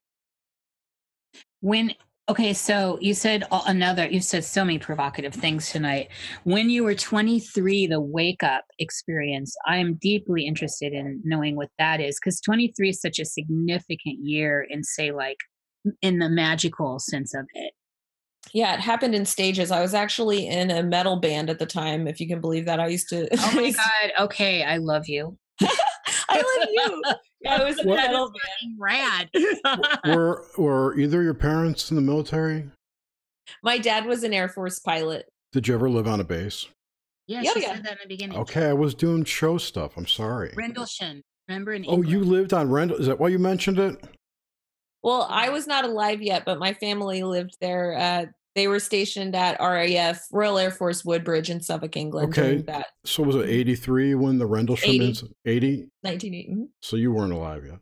I was born in 87. Did your dad have any knowledge of that? Oh, yeah, definitely. Wait, Rendlesham. That was the one that had the binary when you touched it, right? That one dude, yeah. Yes. We could nerd out on that forever. But yeah, my dad... let's do when we get woo. When we get woo. We're not woo yet. I love that. No, this isn't woo for us. Well, finish up, because we're running out of time there, sister. All right, girl. but this wake up experience is important. Plus, we just learned that she was in a metal band, dude. Come on. Can I ask a question? Because remember the question I said I wasn't going to forget to ask? I wanted to ask. Okay. Yes. Actually, remind me at the end, because it's a good. I got a better idea. Okay, just Carry write on. it down, Jerry, so you have it. I do. Okay. I got it. So what we'll do, Teresa, is we'll get to this wake up. I could talk to you for a long time. It's sad that it's running short. Um, so we'll do your wake up experience, and then I'll just try to get through the death stuff, and then we'll go at woo. Okay. So, wake up in 30 seconds or less. Just kidding. Okay. So at 23, I was in a metal band and I realized that I was living my life for everybody else. And so I really wanted to take control and do something new and fresh. And I was just kind of giving my power away. So I had somebody tell me that. It was someone that I had just met, actually. They were like, you need to get out of this town. You need to go off on your own. You need to do something else and just, live your life and do something free and whatever. And I said, you're right. I did. It was almost like getting permission, right? So I moved to Dallas and I got this job with a tech company, and then I got a promotion out to Santa Barbara. I was living in Santa Barbara. Everything was beautiful. My job was amazing. I had my car, I had my place. I was on the beach. Everything was great. And then I met this guy who ended up being my husband for a while. And he asked me one day, he said, Teresa, do you know how the pyramids were built? And I said, well, I don't know. Like, didn't slaves build the pyramids? And he was like, you might want to research that. And so I went down the first of many rabbit holes. And that was just the kicker. It was that one thing. And I just went, oh my gosh, we're being lied to. And then pyramid power, and then reincarnation, and then everything. It just went out off of the cliff. That was the beginning, was the pyramids for me. So, and just on that a little bit. So, because we all kind of have this. So it was the pyramids that brought you, because this is significant to where you are now. I mean, this is like everything you're doing, essentially. So it's majorly significant. And the fact that it happened when you were 23 is also very auspicious. So the pyramids, and what in particular in that rabbit hole, within that rabbit hole, switched on the light. I mean, there's so much there, as you know, there's so many different ways you can go. Mm-hmm. I think that every single person in this world has a certain trigger. I mean, I know we have lots of different triggers, and it just matters on which one it's going to be. It just so happened that was the perfect storm for me. And I do also believe that was a trigger for me because of my Syrian connection and my connection to ancient Egypt, because it wasn't until many years later that I learned about the Syrian feline lion beings that I am working with very frequently. And it was actually at ESETI, which is a place in Trout Lake, Washington, that I began. That's so cool. Wait, they're not Lyran? I think that Lyran was where they originated, and then they moved to Sirius after. So Lyran is actually the core origin. Right. Okay. And then they went to Sirius. So you're correct. Yes. Golden cats. Bingo. Mm-hmm. Yes. They hang around musicians, It's funny because whenever I went out there, James Gilliland, he laughed whenever I did. He's the one who owns the ranch, for those of you who don't know. And I was just saying to your listeners, but screw them. He was, oh, Jerry. I'm kidding. You better apologize. Jerry's got a mild form of Tourette's. I do not. Quit saying that. But he looked at me and he was like, he just laughed and he said, look familiar. And he shows me a picture of a lion being on his phone, like one of those felines. And I was like, I don't know what you're talking about. I had no idea what he was talking about. And he was just like, you'll figure it out. It was funny. And then I learned all about him. But yeah, it's really interesting. Yep. So I definitely want to wrap around to some of that, but let's close out like this kind of the dream stuff. Non-woo.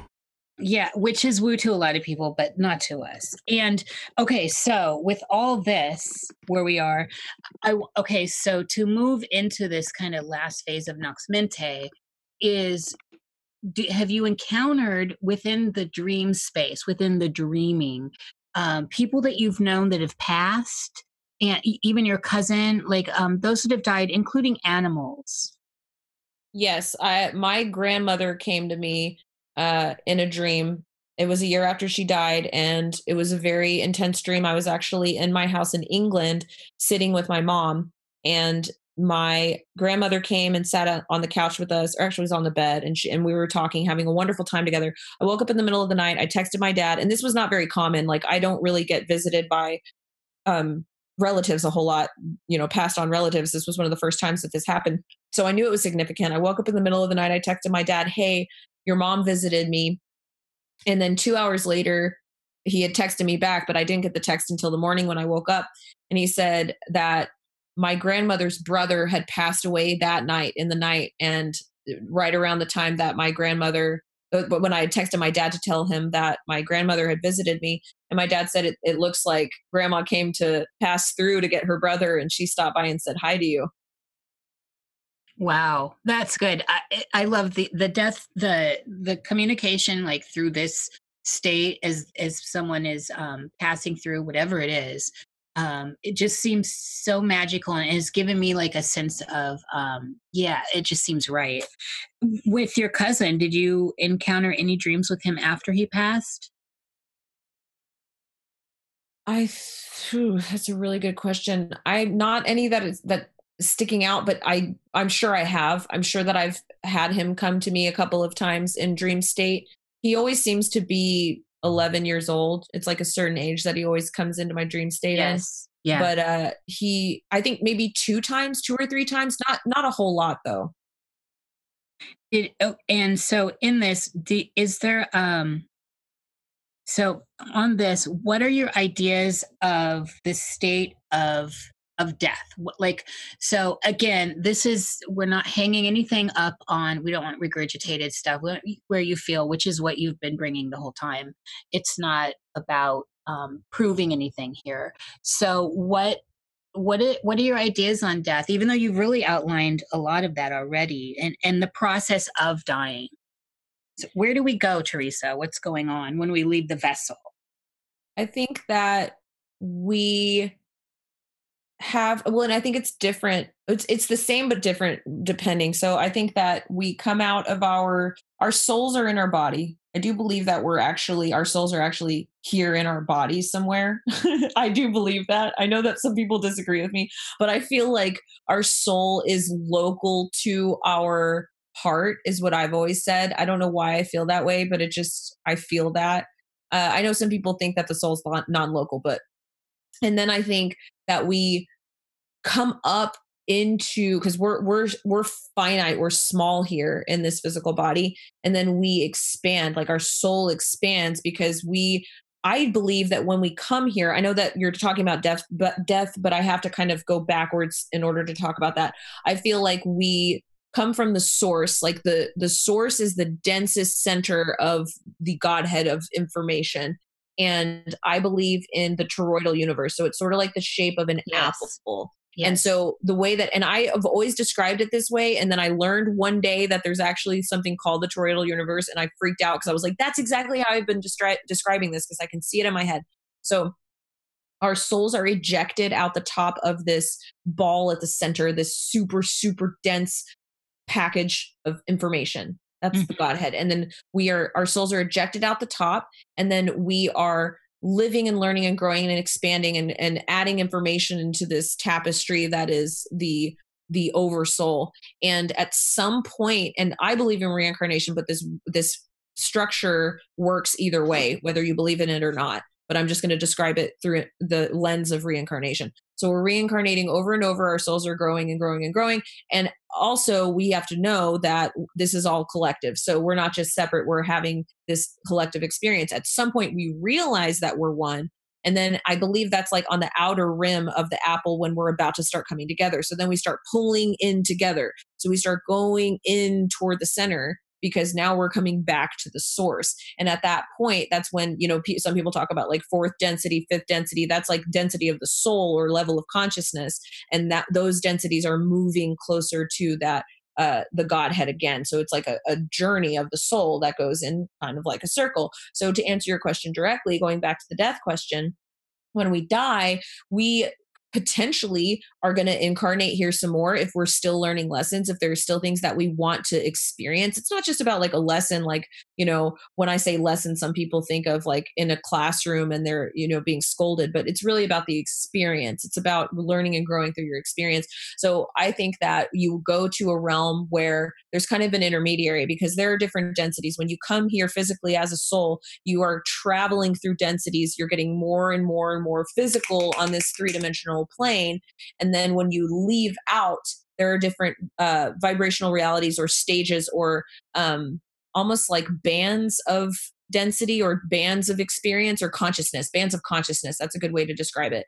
And then you can sit in a certain band of consciousness that maybe your other souls that you're friends with, you're up there talking about that life and the life you just lived. And then you're going to go, okay, now we're going to go back down and we're going to play this scenario out and we're going to learn these lessons and we're going to grow in this way. It's all for the experience. It's all about growing. It's all about moving forward and getting back to source, I believe. And so maybe we're going to reincarnate some more. Maybe we're not. Maybe if you've done all the things you're supposed to be here and do on this planet, you will go up into, maybe you'll go to another planet. Maybe you won't be incarnating in the physical anymore, because you're going to be going on and doing greater things. Like maybe you're going to be actually building and growing planets. Maybe you're going to be doing the next level of conscious awareness where you're actually building a planet. How cool would that be? Maybe you're terraforming something.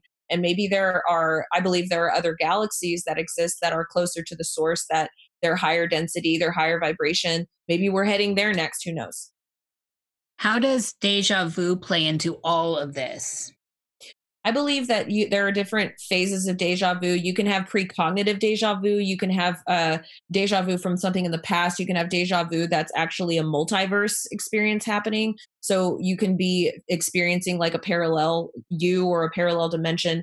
I think deja vu can also be a message sometimes from our higher selves or our guides whenever you are approaching some important part of this matrix scenario, where it's kind of trying to ding you and go, hey, this is a point where you can choose a different path. You can choose a new path. You're coming in contact with that information. Sometimes I have precognitive deja vu. And then sometimes you have a dream that you'll forget, and then you'll remember whenever you're actually experiencing it in real life, which can cause deja vu as well. Yeah, and you can't remember if it's for real or from a dream. Like, wait a minute, what? Wait, yeah. I always pin it to a dream. So I'm going to segue into this and let Jerry drive. But so here we go. Let's open the woo-woo gate. So what are your ideas on all this exo stuff that's going on? And since this seems to be kind of where you're steeped in, what your expertise is in at this time, at least, because you've got a vast background, as we've learned.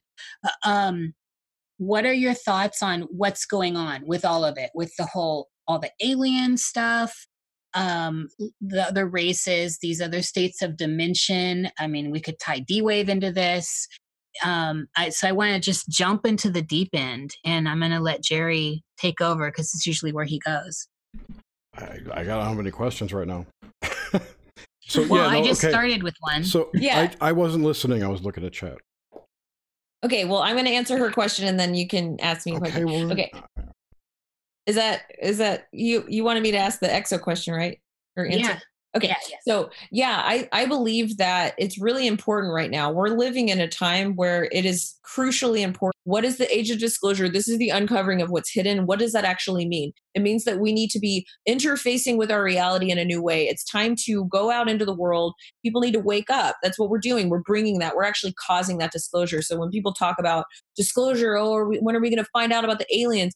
It's already there. It's all around you. You don't need anybody to tell you that it's real. So that right there, that core truth, it's happening in such a capacity that it's freaking mind-blowing, guys. It's the amount of evidence is just, it's such a huge heaping mound at this point that you really can't deny it. And that's why we're just so excited to be where we are. I am stoked. I love what I do. I am so passionate about the work that I'm doing.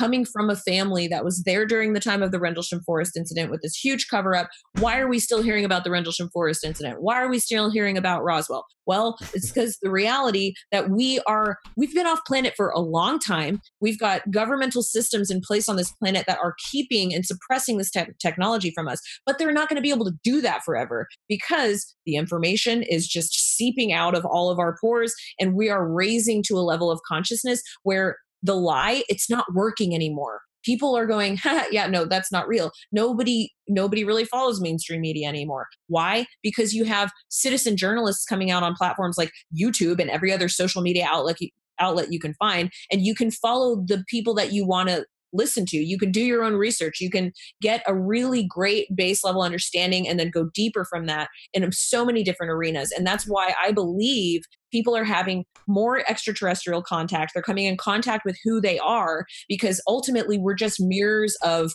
all the other beings in the world. When you understand oneness, you understand the collective consciousness, you realize that we are all mirrors of each other. And that is where the contact starts. It starts inside of you.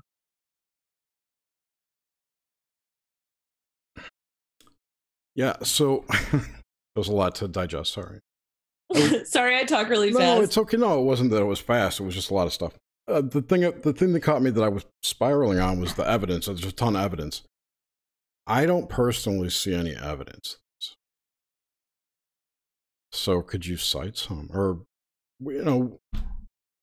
there's like no evidence of aliens to people who are not, in the club, as it were. Right. You find evidence when you look for it, I would say. I think that and honestly, it's not important if it's not important to you. I believe that every single person has a path. And that path that everyone is on, that each of us is on, is so important. And if we can respect each other's lanes and we stay in our lanes and we don't try to tell somebody else what to believe or whatever, then that's going to help us all move forward, because this ship is going somewhere. And I think as far as like related to the extraterrestrial thing, like if you're not looking for that evidence, then you're not going to find it. And that's just the reality. That's kind of how I would answer that question. Okay. So I'm 50-50 on everything. I'm really objective here. So my question to you, you're all in on this. What happens when it turns out it's not exactly what you thought, or it's something else, or... Nothing ever turns out the way you think, usually, right. in my experience. That's so true. As far as like the source of this. What do you mean? The source of what? The source of the alien contactors. You know who I'm talking about. The entities that contact people. Mm-hmm. What if, I'm trying not to be a dick. So I'm not trying to be, what if it turns out to be something other than what you believe it to be? How's that? Yeah, it's a good question. I don't have an answer. Is it like is it demons or aliens kind of thing? I didn't want to go there because I don't think that's true either. I don't know what's true. I don't know. I'm just trying to parse out what you were saying. I just, what these people who are, the people who are in contact with these entities constantly, or have a connection to them, right? I know what you're asking. Yeah. What? And it's gonna screw people up. Yeah. Okay. I know what you're asking, and I obviously have thought about this a lot myself, coming from a Catholic background, because I mean, you got to use. People throw around the word discernment like it's hotcakes, and really, what that is to me, and I taught a workshop called Advanced Truth Seekers Workshop because it was so needed. Everybody was over here talking about extraterrestrials at Celtic. Well, not everybody, but it was funny. And I came in, I was like, you know what we need? We need an Advanced Truth Seekers Workshop where we're going to bring this down to earth, because I have a background in education. And so I'm like, I'm just going to go in here and I'm going to talk about discernment. And what I basically did was I created a system where you look at, or you learn about intuition, wisdom, and discernment. So you have your intuition. I'm going to give an example. You're a kid and there's a candle and it's lit and you're using your intuition. Your intuition is telling you really should touch that candle because it's super enticing. So you go over and then you make a judgment call. What is discernment? Discernment literally means judgment call, ability to make judgment calls. So you discern. you make a judgment call and you touch that candle. Now, that candle hurts you, right? So hopefully you gain wisdom. Wisdom's at the other side, where you've now used your intuition, you've used your discernment, you made a judgment call, and now hopefully you've obtained a nugget of wisdom. This nugget of wisdom tells you not to touch the candle, right? And then this cycle continues and grows and grows and grows. Now, if you're not listening to your intuition, or you're not learning from your intuition, then you're not actually growing your intuition. Therefore, people say, oh, well, my gut was telling me that it was a positive ET. Oh, well, my gut was telling me it was a negative ET. Well, my gut was telling, whatever. Okay, that's great. But have you actually distilled wisdom from the past intuition that you have in your life? Or are you just picking through the basket? Yeah. Are you just willy-nilly choosing, oh, well, my gut told me this. Okay, well, good for you. Congratulations. But we all have our experiences, right? So all we can do is look into our own experiences. And I can tell you straight up, I have had so many contact experiences in the last year and a half of my life. And I have asked that same question you just asked me probably every single day of my life. So I am right there with you, buddy. And I think it's extremely important, and it needs to be continually asked. It's never one of those questions that you should ever stop asking. Yeah, and all I know is that when talking about that intuition, discernment, wisdom cycle, I try to keep an open mind and learn from my experiences and go, okay, well, now this is a new data point. Now I'm going to take this into I call it my data gathering bucket. It's always open. It's bottomless. It's always ready for new information. And I continue to try to grow. Exact same thing. No, that's good. The follow-up to that would be, how intuitively, okay, how can I rephrase this? So you are familiar, you know who Dolores Cannon is, right? Yes. And you're familiar with the sim theory, stuff like that, of the universe being a virtual simulation or something. It's a theory. Okay. Virtual simulation, got it. Quantum mechanics, it doesn't matter. Cannon's work talked about background people, these subconscious projections of people when you're in an uncomfortable place, that you would tend to see people at a distance that seem familiar, so your whole body feels comfortable where you're at. So imagine you're at a football game in a city you've never been in, or a country you've never been in. Your brain would put, maybe someone that looks like your brother or your mom or whoever in the stands far away. And by the time you got there, it wouldn't, either wouldn't be them or they'd be gone because it wasn't a real person. You never heard that. Okay, so now theory? She says it's real. She's channeled that information. So whatever you take stock in channeling on. So. Right. Yeah, exactly. So there's other people who talk about, there's theories out there that say that some people here on the planet don't have a completely, human soul or a authentic soul. They're hybrids or they're AI souls. Never heard this talk, have you? I've heard these theories. I haven't heard that talk, but I've definitely heard what the list you just provided. Yeah. Yes. Okay. But good. As far as the whole, looking into a crowd and seeing people that you recognize because it gives you a sense of peace, I've never heard that. I just use that as an icebreaker to get to the whole AI soul thing. So never mind it. It doesn't matter. In what I'm going to ask, how do you intuit someone who's not organic on the soul level? How do you intuit somebody that's not organic on the soul level? Yeah, sure. Because if you're talking about your intuitive nature, that's going to work on your energy, right? Oh, you're saying how do you know if somebody has a soul or not? If they're an NPC? Yeah, exactly. Yes. That's exactly what I'm. Sure. I should have just went straight for it. Yeah. Okay. So how do you tell if NPCs are legit? Okay. Not whether or not they're good or bad or dark or however you want to say it, right? Where they stand on sides. Yeah. Do you want my honest answer? Yeah. It took me long enough to ask the question. Only serve up your honest answer. You can't. You cannot. And I'll tell you why. It's very complicated. And I know people will disagree with me. I don't think you can. Maybe you can. Maybe you can. Everybody's going to be different. Maybe somebody's discernment is just way out of the park and they just can, and they're right. Right. But who knows? I don't think you can have a different level of discernment or capability or functionality there. I mean, I can tell you straight out the gate, I was visited by blue-gray ETs last year. The little blue doctors? Little blue dot. Well, they were 5 feet tall. So I guess they're kind of little, a little bit, Different guys. but they weren't doctors. Okay. But there were 5 of them standing in my room, and I'm squinting at them, and I'm like, am I sleeping right now? It was crazy. And I'm like, and immediately I push my energy field out. I'm like testing the waters. I'm like, are they here to hurt me?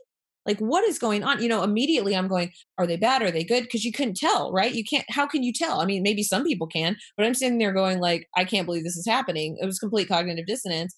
And yeah, so to answer your question, I didn't know then, and I don't know now. I don't think that they were, I believe that they were a positive faction. Why? Because I've asked a ton of people who have had experiences with them. I've, you know, I've heard the but same. who knows? I could be wrong, but I really don't think that they were a negative faction because they taught me how to telepathically communicate. Good times. It's a good question, though. Yeah, no, I just wonder about, I of course have no contact with them, so I don't know. I'm just curious. Yeah, I mean, I had a contact with an inner earth woman back in May, and she was like a sister vibration. And it's interesting because when you go back to dreams or whatever, like you can have dreams where you're like, this is someone that you know, but you don't know their face in the dream, and you're like, oh, that's definitely my mom. It's like their soul, like you can recognize their soul in the dream. But Yes. yeah, okay. So in this experience, like I'm standing on the landing at my mom's house, and this inner earth woman walks up to the top of the stairs. And this was one of those dreams that was like hyper real. It was way, way more real than waking life. It was so real. And she's standing there, and she knew who I was. She had this look of recognition on her face, and she was so excited to see me. And so when you think about that kind of vibration, when you're like just in your waking life, if you were to see somebody that you love, that you know, like your wife or your husband or whatever, and you have that recognition, that soul recognition that you feel, you resonate with that. Is there's literally a soul resonance that you can feel. Like, so I do believe that on a certain level, we can discern and intuit at a certain level, because when you feel that resonance, you're actually vibrating at a frequency in connection with that other soul. So I believe that's kind of the magical answer to the question that you're asking. But I do agree with you to have, like, because I can tell that, you know, you've got that skeptic in you, which is good. I have it in me too. Like we're totally seeing eye to eye on that. I'm with you. I stand by you in that, because people want so badly to have ET contact that sometimes I get scared for other people, where I'm like, you're going to walk into something that you probably shouldn't have walked into. Exactly. And then you're going to be like, oh, but I had ET contact or whatever. So I do believe that there are negative and positive factions, and that we do need to be very careful. Yes. And no, I'm not necessarily skeptical. I'm just really curious. Well, good. Stay curious, my friend. Me too. High five. All right, Nish, it's your turn, unless you just went to pee. No, I'm here. I'm listening. Okay. So, all right. What are your thoughts on, I'm really intrigued with this whole D-Wave thing, right? Yeah. And CERN. The quantum computer and CERN and all of that, and how it plays into our perceptions of reality as we're experiencing it now. So, and I don't know if you're, I just assume you're versed on D-Wave computing, quantum computing. Not totally. I'm not an expert. Can you give me a crash course? Jerry? A crash course in quantum computing? It's well, first of all, Teresa, definitely look up the TED Talk with the guy who developed it. Yeah, Gordy Rose. Very fascinating. It's very fascinating. Okay. You may want to have him on, by the way. Gotcha. He's lost. I'd like to have him on. He's probably downloaded his brain into one of those things. So a quantum computer is, this is the way I remember, the way it was explained to me, is that it runs on, you're a tech person, so you understand what a CPU is and how, like, how fast it runs. It describes how many instructions it can perform per second, right? Flops, floating point operations per second. That's usually a benchmark on CPUs. They can do trillions of flops per second, teraflops. Anyway, quantum computers do not run on silicon-based CPUs. They run on these CPU blocks or units called qubits. They're quantum bits. So the quantum bit is a data it's an item. I don't know how to explain it. It's a CPU that's entangled with another CPU elsewhere. It's a quantum entangled CPU. So they stack these on top. I think they're up to like 1,000 quantum bits now. And the quantum computer uses those entangled bits to do work as well. And because they're entangled with other quantum CPU bits, right? It just exponentially grows to this cloud that solves your problem before you even have it. Solves all your problems. But they say, like, there was a story that scientists asked the question of it, or they got an answer for a question they hadn't asked yet. Right. They say that, like, being in the presence of these massive machines, because they're massive right now. They're giant black cubes, by the way. Yeah, which is interesting in and of itself. That there's a real, and this could just be, you know, one of the things I thought was, like, I wonder how much electricity is actually generating around them, but that they feel like there's a sentience, not a sentience, but where there's a telepathic connection. Presence. Yeah.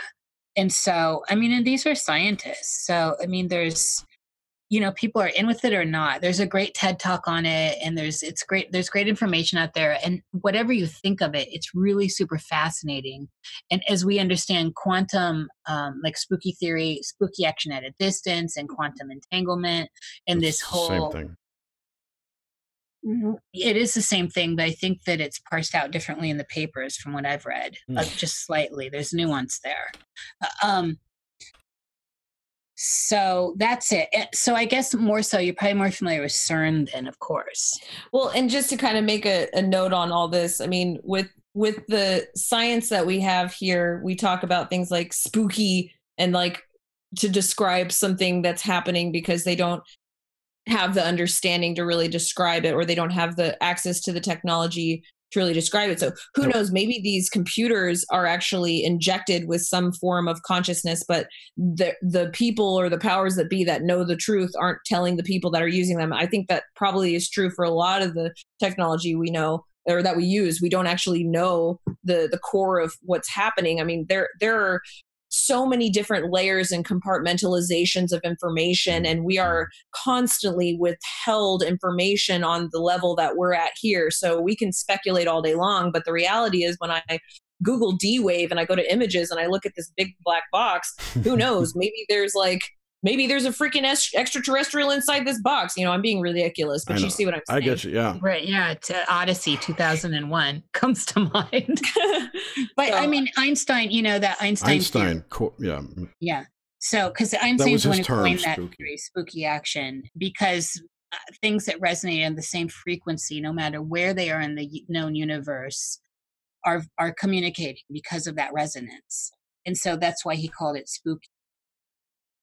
Yeah, I think that we need to be careful, though, as a species, because, you know, I don't know if you guys are familiar with the work of Dan Winter, but I do believe that it's very important for us to not get psychologically tricked into believing that we do not have everything we need on the soul level inside of us. And when we start imparting ourselves with AI and this is the war that's been going on. This is the spiritual warfare that's been going on since the beginning of time, that we are taught and brainwashed to believe that we need to be fixed. And this lie goes across all facets of reality. And so it's so important for people to understand that, yeah, technology, cool. Obviously, we need technology. We use technology. We've expanded. We've been able to go so much farther in this world because of technology.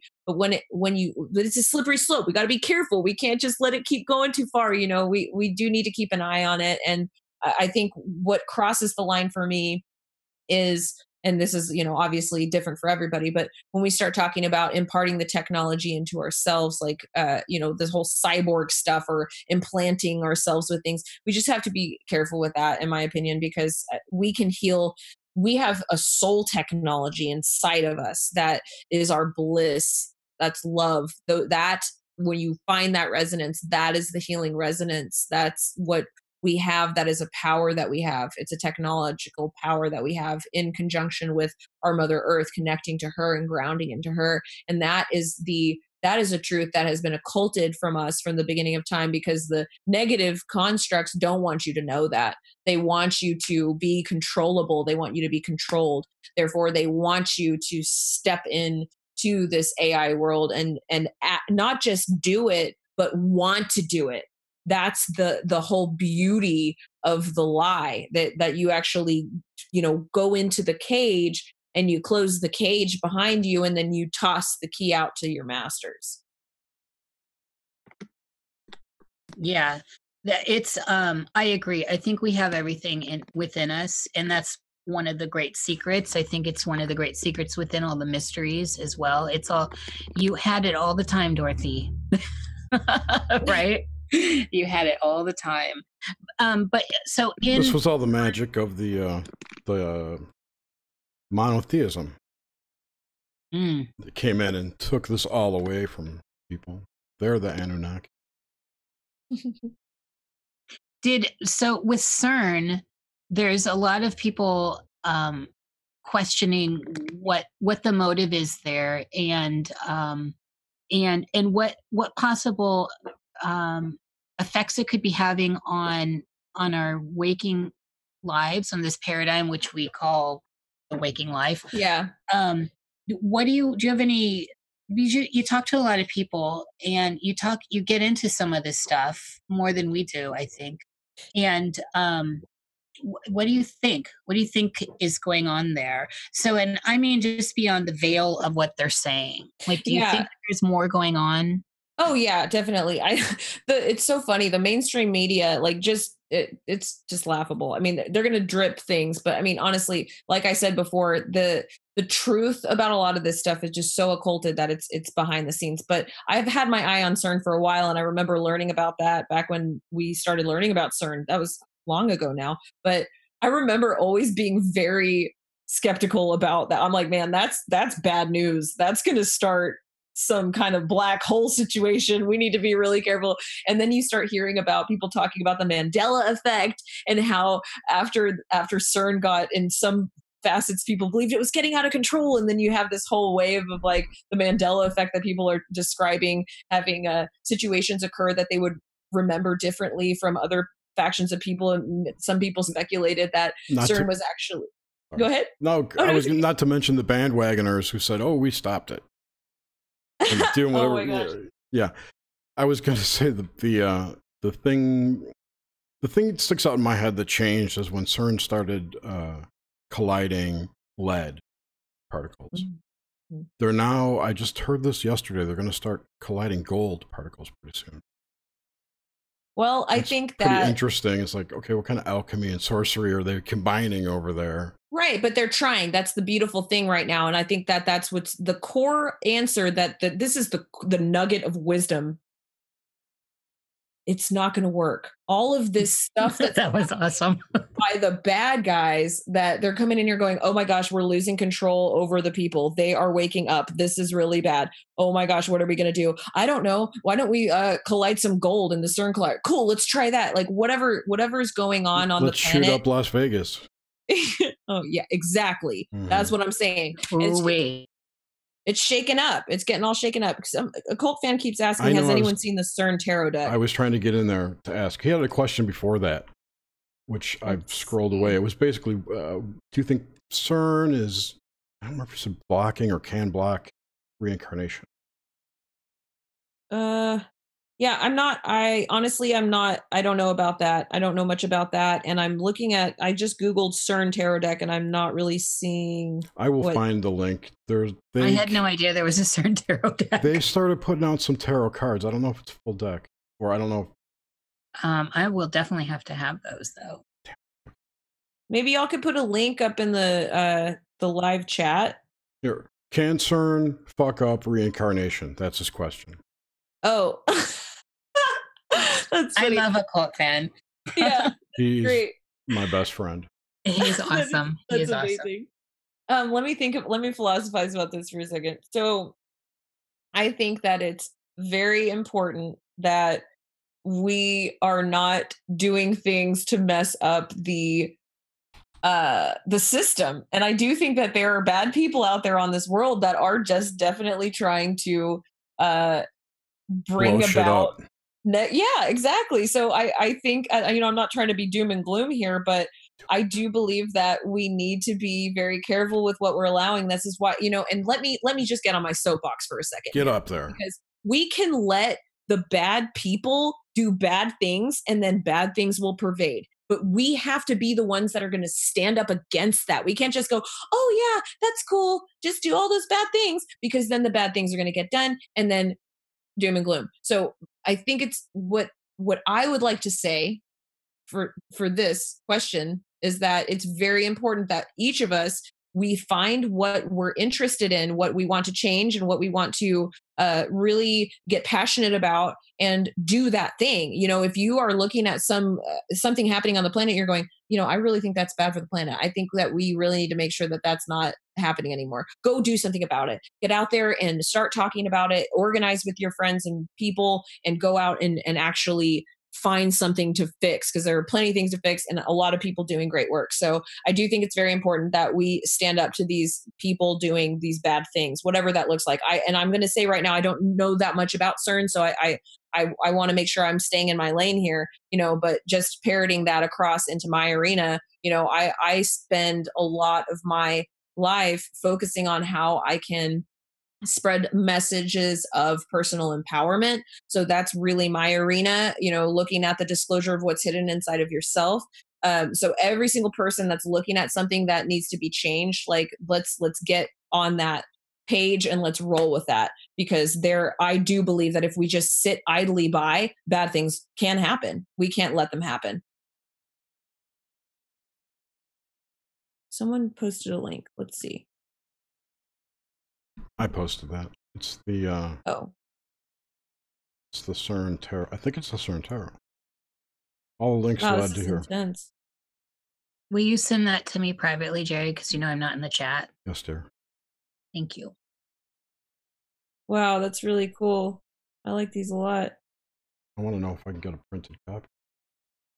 Right? I have a Lisa Frank deck that my friend printed up for me. So I have another question, and it's more, I guess, philosophical.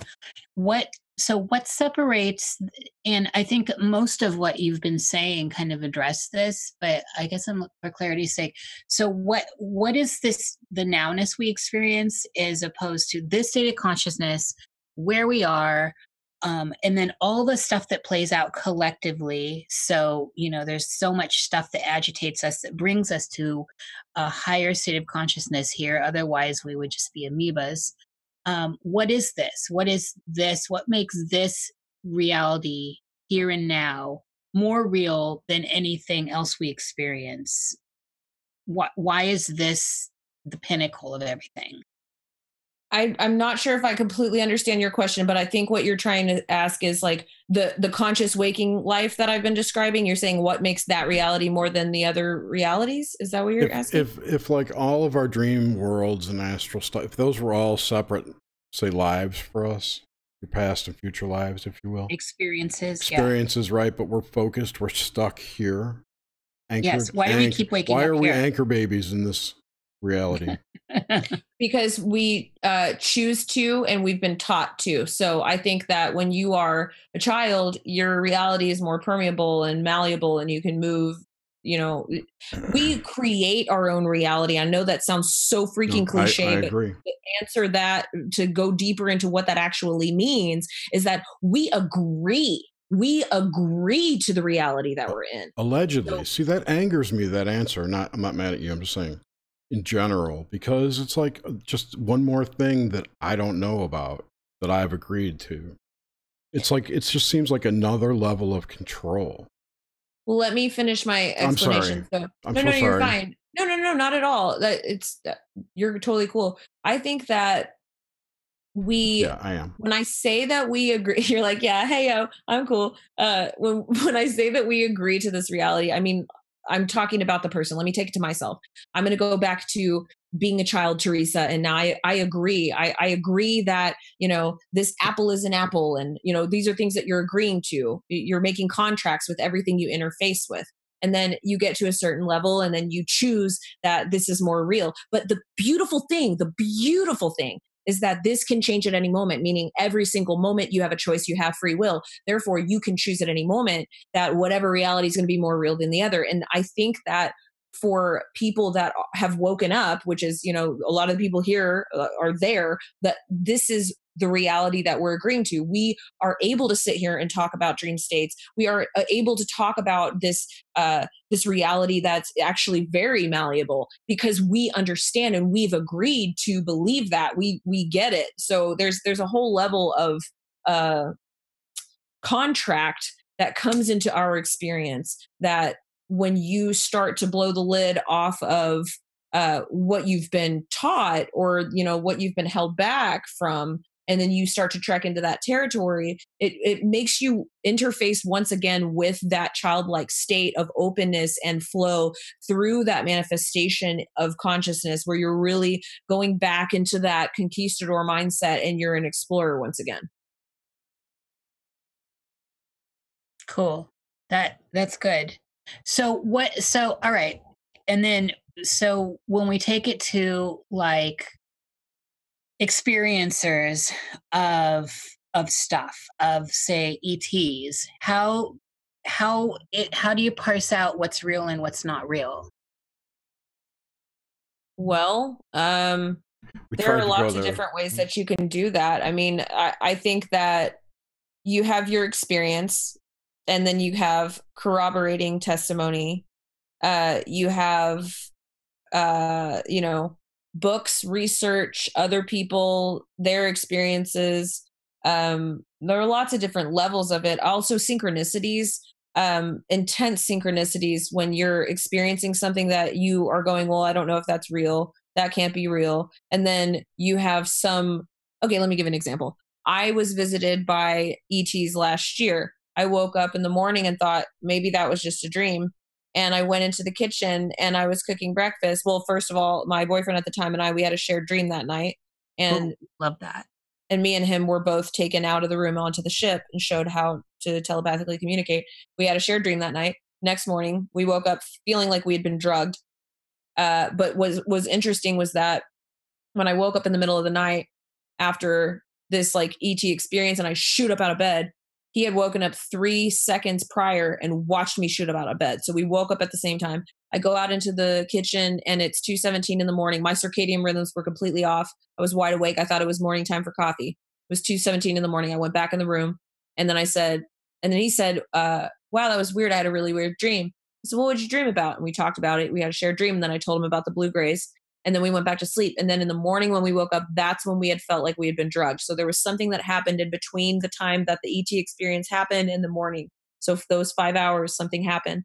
And what I think happened is that we were re-abducted by the military industrial complex or something because I had an implant in my leg. When I was cooking breakfast the next morning, blood started trickling down my right knee and there was an implant in the back of my leg. Now, 2 days later, I was visiting some family and I had a family member who didn't know anything about any of this stuff come up to me and said that they had to tell me something and that they were visited by ETs a couple nights before. And I asked, were you dreaming? I said, no, I was wide awake. So there was that synchronicity. So when you pile the evidence on, then that starts to tell a story. Now, if you just take one little piece of evidence, it might be weak, but together with other pieces of evidence, it can be strong. Yeah, definitely. I hear you. And so as a journalist, when you're deep in research and talking to people about, say, incidents or whatever, where do you draw the line as far as, do you go with a gut intuition? Because a lot of the stuff, other than having other people substantiate you, it seems like there's not a lot of crumbs. And so how do you discern through body language and all that who's telling you what? Where is your line of belief and disbelief as a journalist? Well, in regards to what? Into experiencers in these stories and stuff like this, as far as the ET phenomena. I feel like that's an extremely broad question. The ET phenomena, like that is such a huge question that it's kind of hard because I do believe that there's a lot of evidence to suggest that actually, like tangible evidence. for sure. Well, I'm talking about like within the narrowed down into the experiencers stuff. So like the experience you just had, what you wanted, you just gave several incidents, several aspects of your boyfriend experienced this too. Then you had this on your leg, those kinds of things, so that it's grounded into whatever this waking life is. So when you're talking to people as a journalist out in the world and say, so it doesn't, and I'm not talking about anyone in particular. I'm just saying open as a journalist, and you're on a trail of something. Right. Where do you draw the line? So do you, I agree, there's a lot of evidence if there's something going on, for sure. I mean, I think most people are looking at it, see that too. But where do you draw the line as a journalist on stuff? Do you, gotcha. You got where I'm at now? Okay. I see what you're saying. So I think the problem I'm having is that drawing the line itself, like that phrase or that archetype of drawing a line is sort of not, is that specifically is what I'm not resonating with, because how I teach journalism and my process of exploration is that it's a process. It's just that, a process. You're never drawing lines because you're going through cycles. And this is what I teach in my workshops. This is what I teach in my YouTube channel, on stages across America. I specifically describe this as a process, and you go through cycles where you're learning and you're growing. Therefore, you're constantly, we are finite manifestations of the infinite. We're infinite, but we're having a finite experience currently. Therefore, there is always more to learn and know. You're never going to know everything. So you're interfacing with the mystery. We are riding the wave between the known and the mystery always. So you're always just trekking new territory. So when you're interfacing with information, it's important to keep an open mind, because when you're learning the truth, it's a process.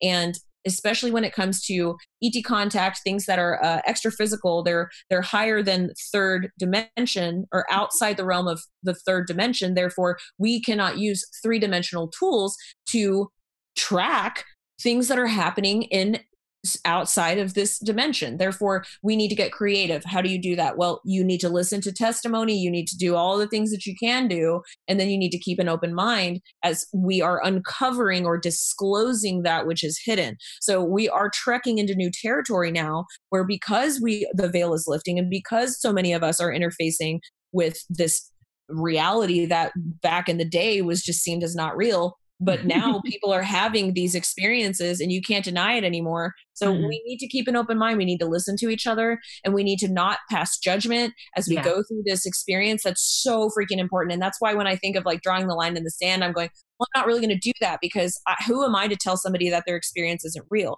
I can't do that. And I won't do that, because I know that I take journalism seriously. It's who I am. It's in my DNA. It's literally who I am. Therefore, it's philosophy. You're a conquistador of philosophy and exploration as a journalist. You're never supposed to be saying, oh, well, this is wrong, this is right. You're in the process. You're in this growth process that's so beautiful and is really existing in that abyss of the subconscious, while trying to make some creative conscious points out of this flow as we're moving forward, and then figuring out where we're going. And it's just a beautiful journey.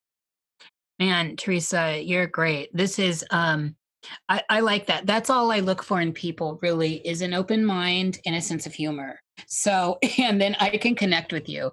And I think you've been really, you've become more dimensional for me, and broadened how I perceive you and what you're doing, which is fantastic. I'm thrilled. I actually have nothing more, but I'm leaving this interview thrilled. You've been wonderful, and it's surprisingly so. I didn't know what to expect. Oh, awesome. Well, thank you guys so much for having me on. This has been a blast, and I really had a lot of fun with you guys. Likewise. Thanks for coming on. See, I told you it'd be fun. So cool. Well, I've got your links in the show description if anyone needs them. And is there anything else you'd like to plug or talk about, or new things coming up, or what's happening. Absolutely. You know, Yeah. So I have my website, thedivinefrequency.com. You can follow me on there. I'm also on YouTube at Divine Frequency. And we have all kinds of stuff coming up. Oh my goodness. Portal to Ascension, October 4th. I will be speaking. I'm going to be talking about extraterrestrial contact and the etheric battery. So we're going to be talking a lot about extra physical contact and what that means for you, how to become the initiate, stepping into personal power, all that kind of juicy stuff. After that, actually, we are launching, oh my gosh, I'm so excited for this. Above Majestic is coming out, this documentary about implications of the secret space program that is being dropped on October 31st. We are going to be explaining a lot more about that thing happening. It's going to be a party, and I can't drop the knowledge totally just yet, but wait for a couple of days and that's going to come out. We've got a whole big thing happening then. And then, yeah, that's pretty much what we have going on. I'm going to be traveling a lot coming up. We've got documentaries that we're building. We've got so many amazing things, events happening across the board. We've got global meditations coming out probably in Washington, D.C. over the next couple of months. So yeah, just stay tuned, and you can follow me at thedivinefrequency.com to find out more. Fantastic. Right. Well, I'd like to thank everyone who showed up in the live chat tonight. It's great to have you here. Thanks again. Thank you, Nish.